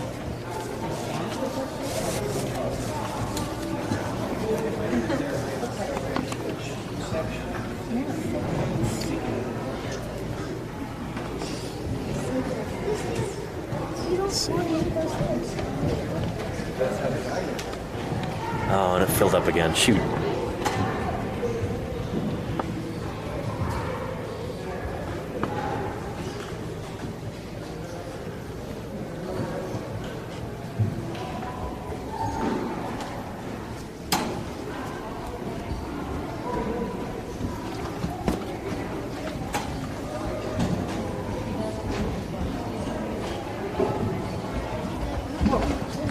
Hold on, guys. There's someone coming.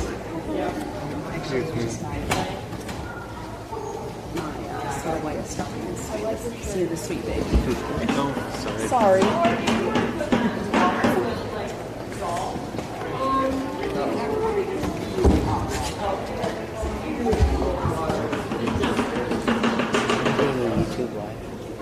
Twitch, actually. Yeah. Uh-huh. Yep. Yeah.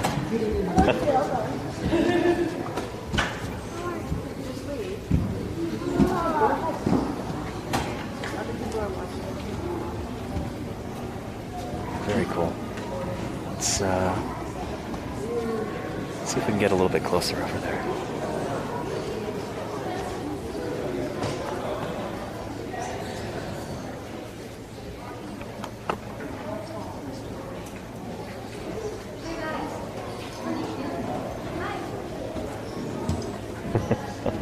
Pretty neat, yeah.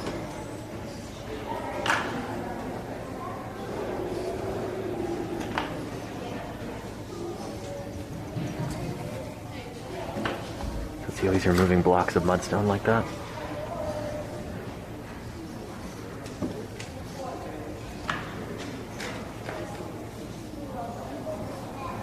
So he'll take one little chunk of mudstone out and then he'll brush away to make sure that he's got a clean surface there. See what's going on? And he's going to take those bits of matrix and throw them into the bucket. I guess then they probably got a big dumpster out back with all the spent matrix. I wonder if they end up screen washing it or anything.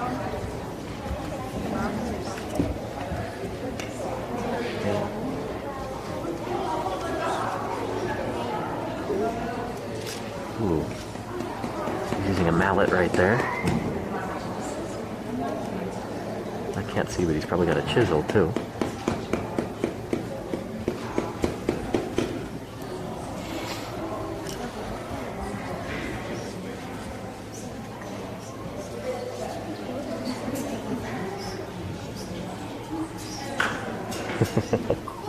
Alicia says my knees and back hurt just watching it. I mean, it's the sort of thing that you have to get used to when you're working in a fossil quarry. Sometimes you've got to contort your body into really weird positions. On my cruise, we would call that field yoga. Let's go here.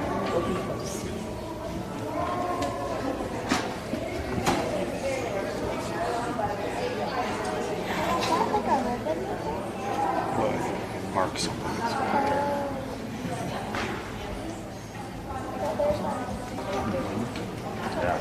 drawer contains This sure beats working out under the sun. North American Those solar rays hitting you from all angles. This is like the world's greatest shade tarp up here. Air conditioned too. This is positively luxurious. Pretty awesome. Oh, that Reddit. It's like a sunset almost. It changes.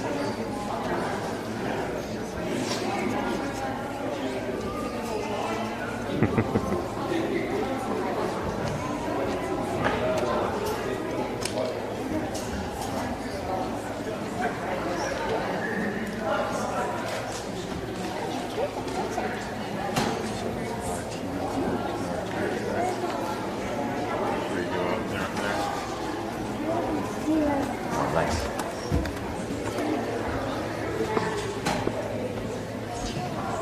Very, very cool. Yeah.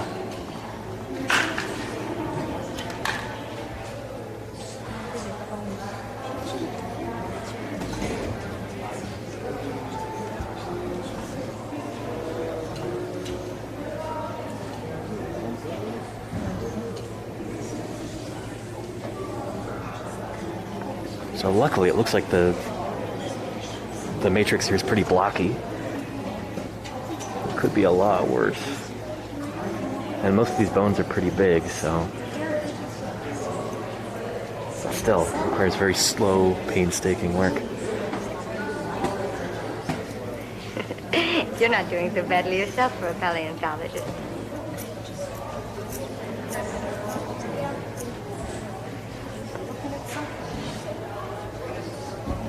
We see he's got a dental pick right there.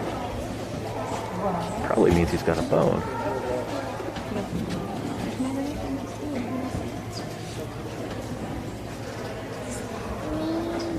Oh, and interesting. Those might be some maybe carpals or tarsals. It's kind of hard to see.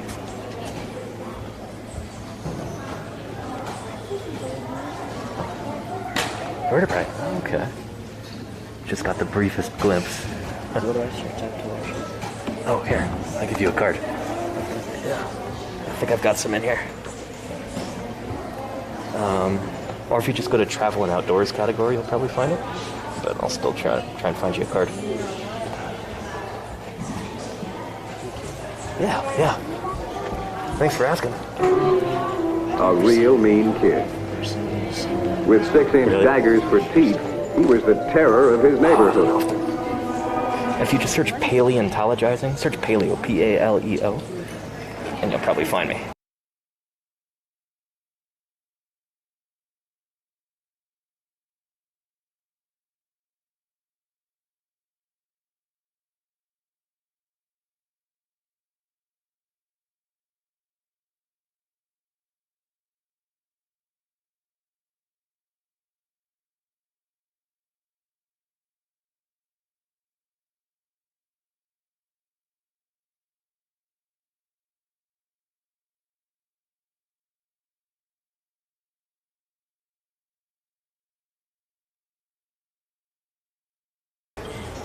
Let's see, there should be a follow button there somewhere. Yeah. People in chat are freaking out because the camera went off. But yeah. Sorry, buddy, I nudged the cable and the camera disconnected. Okay. So yeah. Can we back on? Oh, yeah, it's still... Okay, it should update in just a second. I don't know this stuff, but I'll try to find it someday. Cool, thanks. Look it up on Google. Yeah, thanks.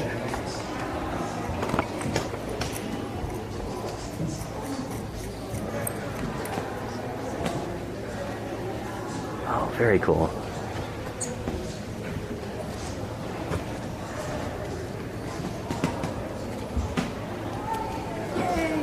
Very nice. Nice and clean. Yep. Cool. Do you mind if I film you while you're working? No, not at all. Awesome, yeah. Who else doesn't have a crystal yet? Okay. Cool, you giving away chunks of Matrix? Yeah. Very Not nice. Matrix. Oh, very These cool. are actually crystalline gypsum. Oh, really? Very cool. Nice and shiny. Super cool. And how old was it?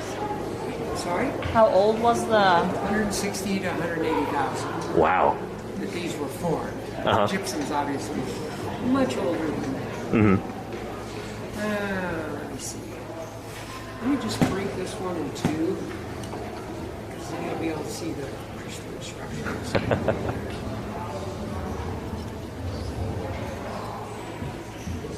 So gypsum is like a mineral precipitate. We find it out around a lot of fossils.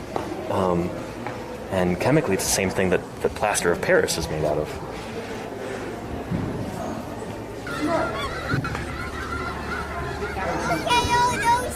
Very cool.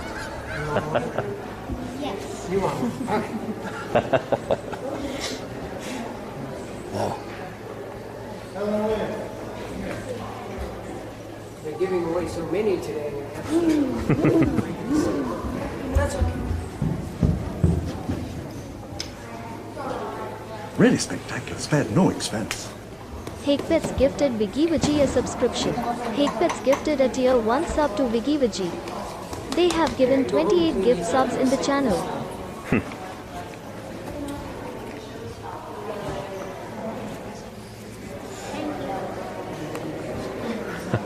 You have one, right? Pretty special.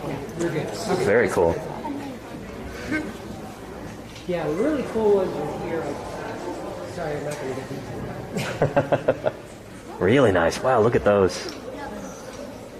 Beautiful gypsum. Nice. But yes, you're more than welcome to film me. However, if I break something, I will confiscate your... All right, deal. I'm kidding. Yeah. I was wondering, what kind of consolidants do you have right there? Is it These, well, Vinac or... this is pure acetone. Okay, okay. Other than the really hard stuff, it dissolves and softens the plates. Uh-huh. So it makes it easier to take off. What's in these other containers is a type of plastic called paraloid B72. And it dissolves in acetone. And because the bones are so dry, I won't do it, but if I took a bone and stuck it to my tongue, it would stick like glue. Uh-huh. So that's how we know it's a bone. If it falls off, it's a rock.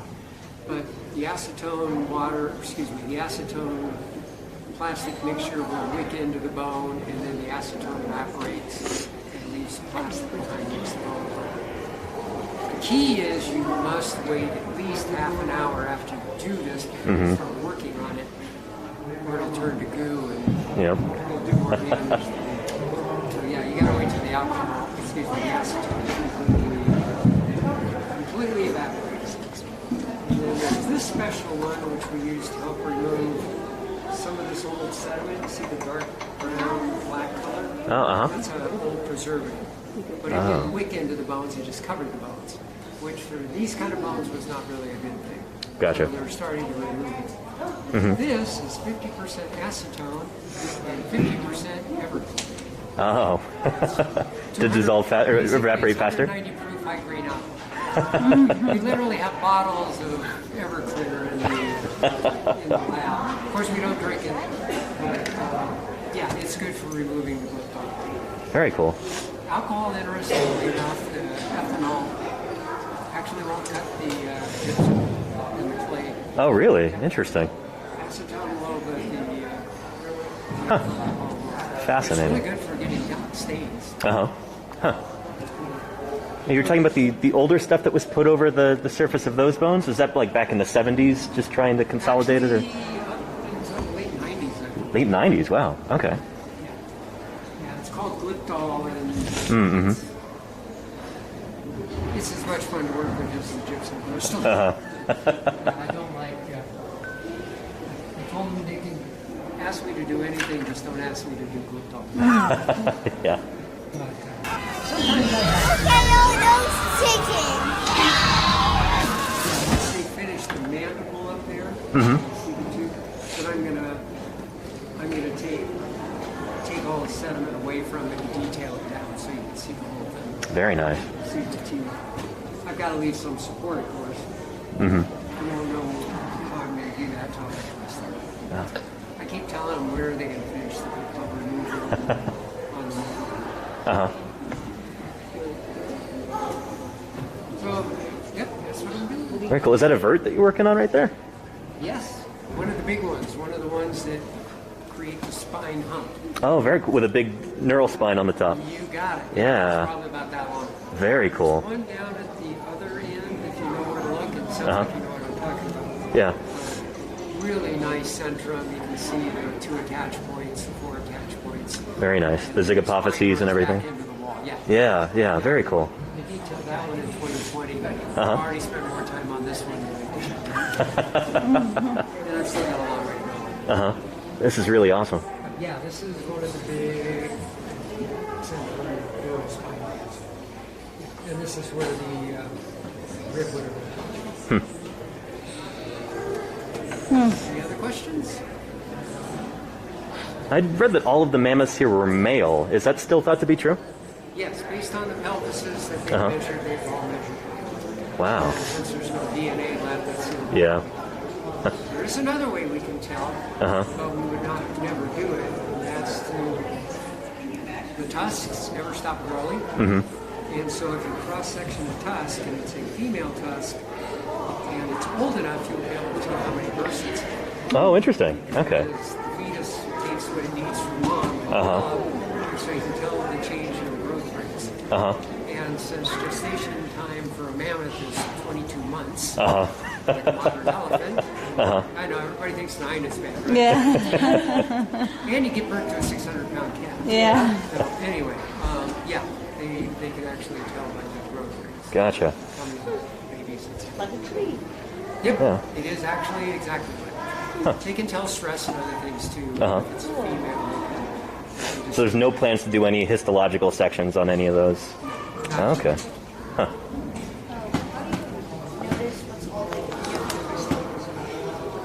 How do I notice? Yeah, like what's the gypsum? Well, all the crystals that you see right here are gypsum. I did find a few quartz crystals, but in general, all the crystals in this bone bed of that type that we got are gypsum. Sorry?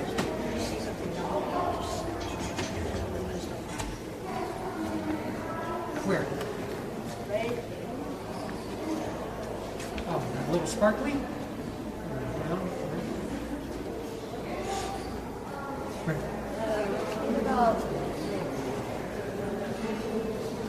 Is it a bit of plastic or something? That? Oh, that's a clay support for this wall. Yeah. Looks like something that's light on here. Oh, that's a plastic bag. That's a bag. Sorry, nothing exciting. But yeah, we have to put supports. There's another support right there. Because what we have these super thick hard layers, and they would have a thin layer that's very sandy, or the thin layer can be the gypsum. Gotcha. That's what this white is. This white layer, this is the gypsum. And unfortunately, that piece that was here fell off, so they had to put a support there. Gotcha. Cool. We try not to undercut things, but it's just so dry and Yeah, it so happens. crumbling over here. What I haven't told most of you is I'm supposed to make the rest of that kind of look nicer like this. But I found a bone, and I told them if I find a bone, I'm detailing it. Nice. I'll get to the rest. But again, if you have a bone, and from where you're standing, you'll be able to see it quite well. So I'll probably take away more of this mass.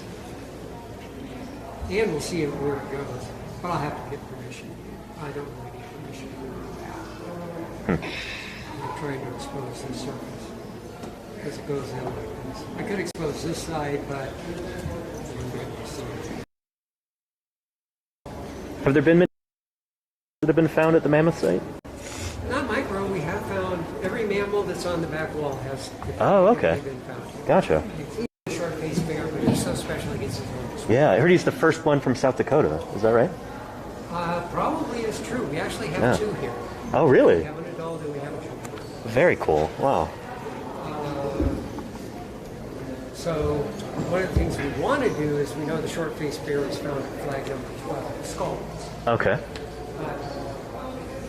We need to remove some stuff to find more of the bear bones, but we've just run out of storage space. Oh, really? Oh, okay. I mean, look how big those tusks are. Seriously, yeah. A lot of space to store those puppies.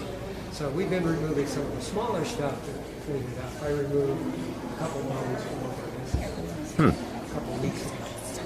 But in general, yeah, we're kind of like to take it out, but I just don't have much to put it. Yeah. Everything's stored here on site? Cool. Nothing, I'll rephrase it. Everything is stored here on site or within the confines of Hot Springs. Gotcha. We have a couple other storage buildings. In a controlled environment like this, do you still build a field jacket to take? Two that I took out over here, I think not worthy. I'm also going to be taking that bone out and that intravertebral disc out so that I can build the mandible. I mean, this is just a fragment. The other thing that this is really useful for is showing how to get the glyphol off, which is why it's a dark color, and gluing it back to a little frame.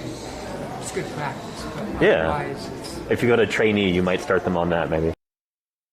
Cool. You're welcome. Anything else? All good?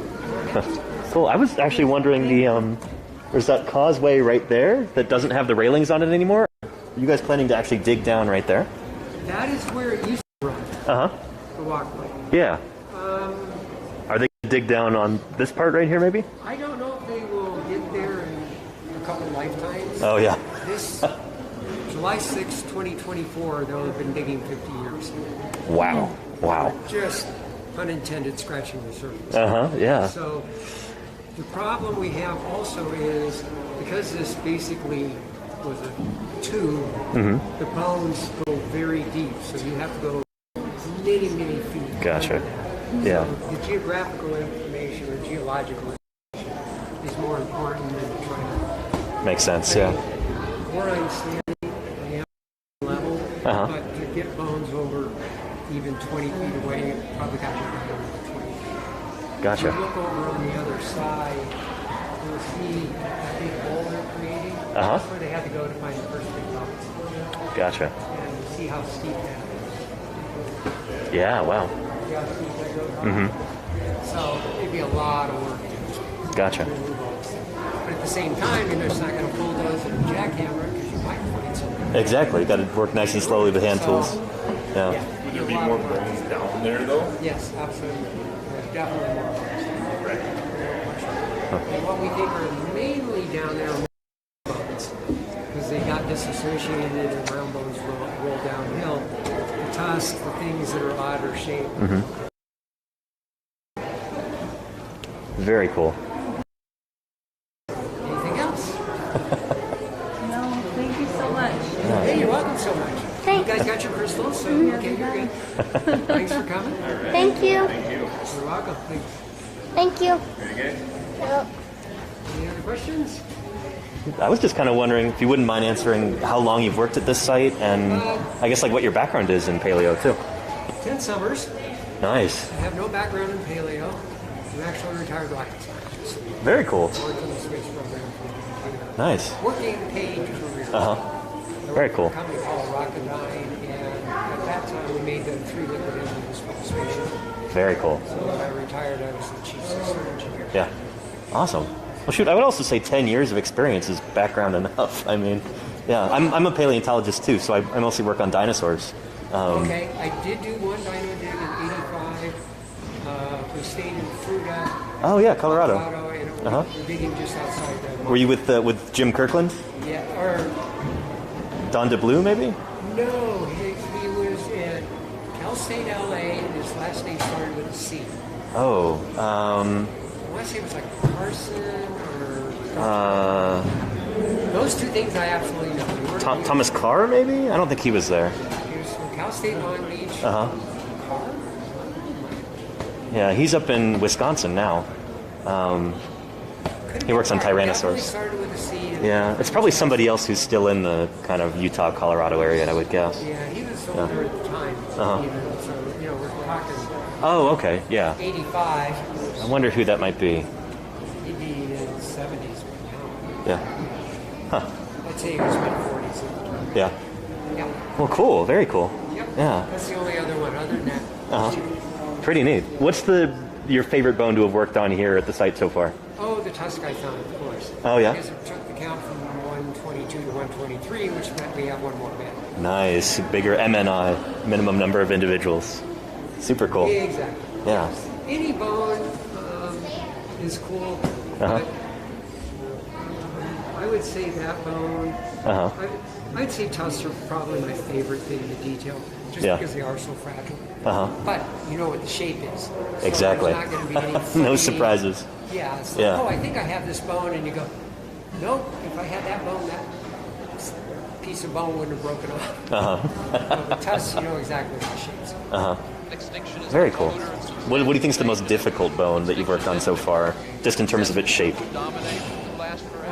The big nine. The most difficult bone is the intervertebral discs. Yeah. Because they're just so freaking thin. And Yeah. I've only seen one complete one in 10 years. Oh, wow. We do have one. But the other bones are really hard to work on are the centrums. Really? The cortical layer is just so plastic. Yeah, that makes sense. Once you get out to the, I can't think of the word now. The attach points and stuff, the spinous process, those are much stronger. But the centrum on both sides, where the blood vessels were, where the disc, intervertebral disc touch. Gotcha. Very, very. That makes a lot of sense. Yeah. All right. Yeah. Very cool. Thanks so much for talking to us. Really appreciate it. And good luck with that vertebra. Thank you. I will prevail. Oh, yeah. Do you want to say hi to everybody? They all want to say hi to you. Hi. I know, I saw them talk about Oh, me yeah. in chat. Yeah, cool. Hi, everybody. Yeah, and shoot, I should do like a station break thing and introduce myself again, because I've not done that for like over an hour. What's your name? Wyland. Wyland. Hey, I'm here with Wyland. Say hello to Wyland, everybody. But my name's Danny Anduza. I'm a dinosaur paleontologist, and I'm here on Twitch trying to do some science outreach here at the Mammoth Site in Hot Springs, South Dakota right now. And man, this is amazing. I'm on a big road trip going across the American West, visiting different field sites and different... okay, see you, Wyland, thanks. Visiting different field sites and different museums, talking with other paleontologists. And later on in the summer, I'm actually going to be doing some digging down in Utah, and it looks like we're going to be able to stream that. Looks like the equipment's going to work. Cross your fingers, no guarantees, but it's looking good. Yeah, anyway, like I said, here at the Mammoth Site in Hot Springs, South Dakota, and this has been extraordinary, just amazing. Astonishing, simply astonishing. One of the most singular specimens I've encountered in all my distinguished career. But enough Very, about very cool. What did you want to show me, Lisa? Awesome stuff. We're going to go ahead and continue out of the bone bed hall and go into our next section, the exhibit hall. Let's go take a look at that. See what's in there. Holy cow. Again, this is the deep end of the pit right here, which we looked at the beginning of the stream. Take a look. Wow. Pretty extraordinary. Very, very good. Here. So let's go ahead and go into here.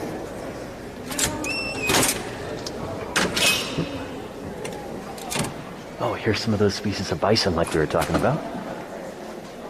These big old bison latifrons. Holy cow. I like how they have the ear tags like cattle. We saw these in Lincoln, Nebraska.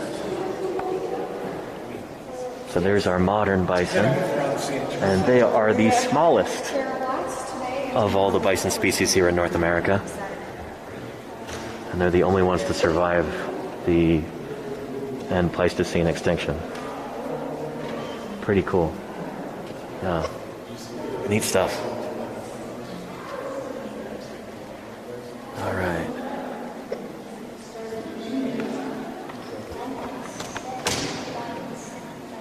This is pretty cool. Snake River fossil site. Got some bison here. This is kind of a mock-up of what that site would have looked like at the time.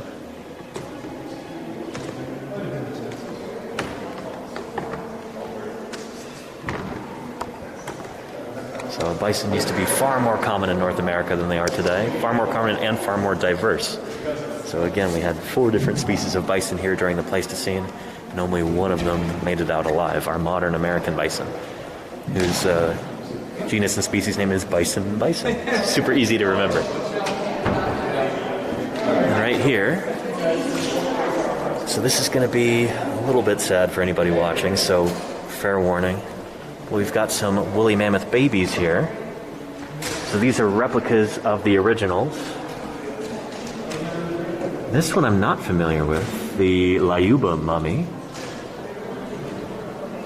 Lyuba is what she's been named. This baby woolly mammoth was discovered in May 2007 on the banks of the Urabai River on the Yamal Peninsula in northwestern Siberia by a Nenets reindeer herder, Yuri Kudi. Lyuba was a 1-month-old female who lived about 42,000 years ago. Her body was almost complete. She was missing most of her hair and her toenails. Local dogs gnawed off her tail and part of her right ear. Very cool. So CT scans showed that Lyuba's trunk, trachea, and lungs were filled with mud. This could only have happened if the baby was trapped in a mud hole and inhaled fluid mud that caused asphyxiation, followed by her quick death. The body then sank and became frozen, preserving Lyuba for many thousands of years. She died in the early summer. Wow. Tragic, but a wealth of information that we can glean from these specimens. Really cool. And here's Dima. I've seen Dima in many, many books before. So again, this looks like a plaster cast, if the original. She was found on the Eurasian continent. He was discovered during gold mining operations by a group of prospectors from the Frunze mine in eastern Siberia, Russia, in June 1977. He had a broken thigh, an empty digestive tract, and a complete lack of subcutaneous fat. Most of the soft tissues, such as the heart and blood vessels, were loaded with parasite eggs. Oof. Poor critter. But we actually have some fur preserved.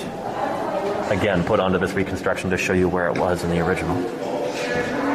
Very cool. So if you want to go see the original, that's in St. Petersburg in Russia. But those are here just to kind of give people an idea of what these animals would have looked like when they were alive. Some of the really famous mammoth specimens from across the Pacific. Got various bison here, very cool.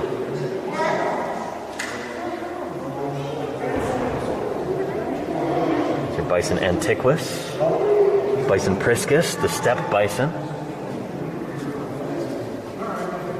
A bull steppe bison right here. So these guys crossed into North America from Siberia.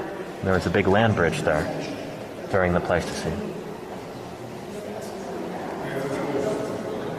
Very cool. And what a great photo. Awesome.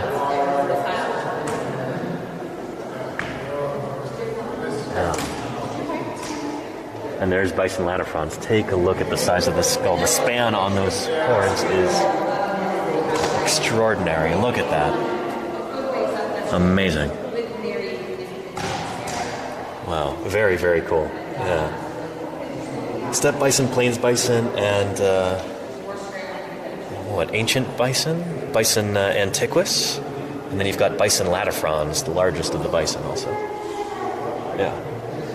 There's 4 in total. Yeah.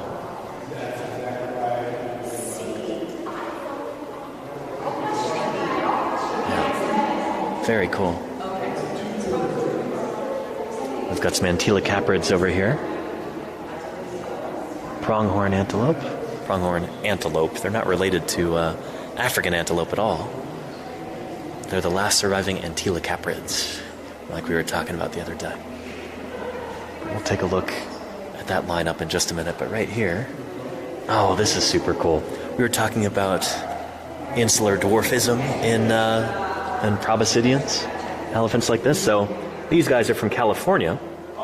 So there's LA, Los Angeles, the La Brea tar pits would be right in there.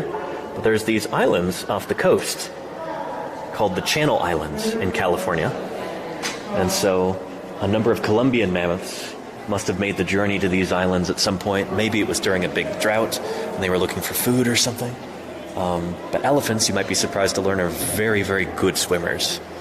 They've got big, powerful legs.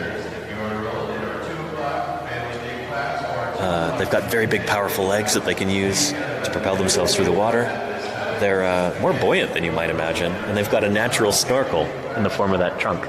So they're very good at swimming. So they swim all the way from the mainland to these islands, and after successive generations, the smaller mammoths are the ones that did better, and so eventually they evolved to be smaller and smaller. Dinosaurs wouldn't still be until here, an would adult, still be dominating we the call Earth. pygmy mammoth, will be just this size right here. This is life size for a pygmy mammoth. Oftentimes when animals find themselves isolated genetically and in a smaller environment, they tend to get smaller if they started off big. Whereas if they started off small, then they tend to get larger. Right there. A Californian pygmy mammoth. Pretty cool. Descended from Columbian mammoths.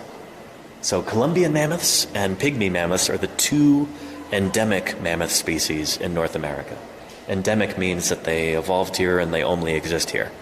So woolly mammoths also existed in Europe and Asia, but Columbian mammoths evolved in North America, we think, and so did pygmy mammoths, which are descended from Columbian mammoths. Pretty neat, yeah. And yeah, this is one of the last surviving of all mammoths, probably because it took people a long time to get to the Channel Islands and eventually probably hunt these creatures to extinction. But yeah.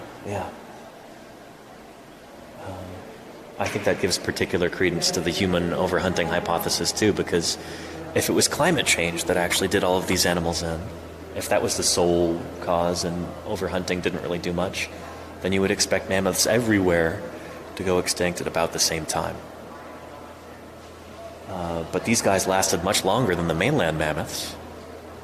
It's probably because they were isolated, because people couldn't get at them. So yeah, pretty neat. Yeah. Pretty awesome. Pretty awesome.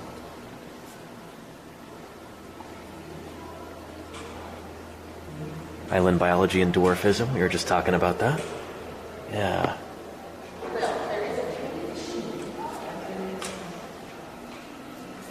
Very cool. Yeah, elephants are actually excellent swimmers. We were just talking about that. Awesome stuff. Very, very cool. Yeah. Oh, and what a neat little kind of who's who of from Pleistocene creatures. They even got a Calicothere in there. No, those are like, that looks like Diatryma too. This must just be Cenozoic megafauna in there. Very cool. Neat stuff. Well, I think let's go out to exit through the gift shop. And, you know, we might well lose signal over there. I'm actually going to end things over here. Science is like a blabbermouth who ruins a movie by telling you how in front it of our Well, I say there are some things we don't dwarf want to know. mammoth. Important things. Yeah. Let's go ahead and find somebody to pay a raid to, and we'll go ahead and wrap this up. Let me open up Twitch. There we go. And who else is doing some science right now? What time and what fun, sitting back with your big one done. Thanks for the visit. California Burbs. Let's go raid Octavius King. It's like they've got some rats doing some cool stuff right now. So we'll take a look at some smaller mammals than these mammoths, even these dwarf mammoths. Let's see here. Go to chat, and then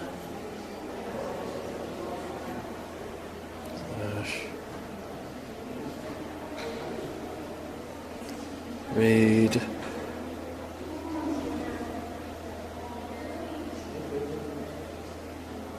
Oops, I gotta spell it right. Octavius _ King. There we go.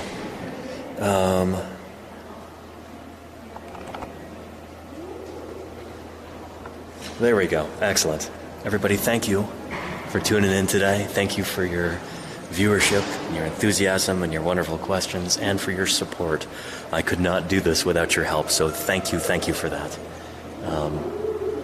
Tomorrow I'm going to be journeying to Casper, Wyoming, and we'll be doing a live stream from the Geology Museum at Casper College. The Tate Museum is what it's called. And if we're lucky, we might get to talk with some other paleontologists. And it's going to be really cool. So tune in then.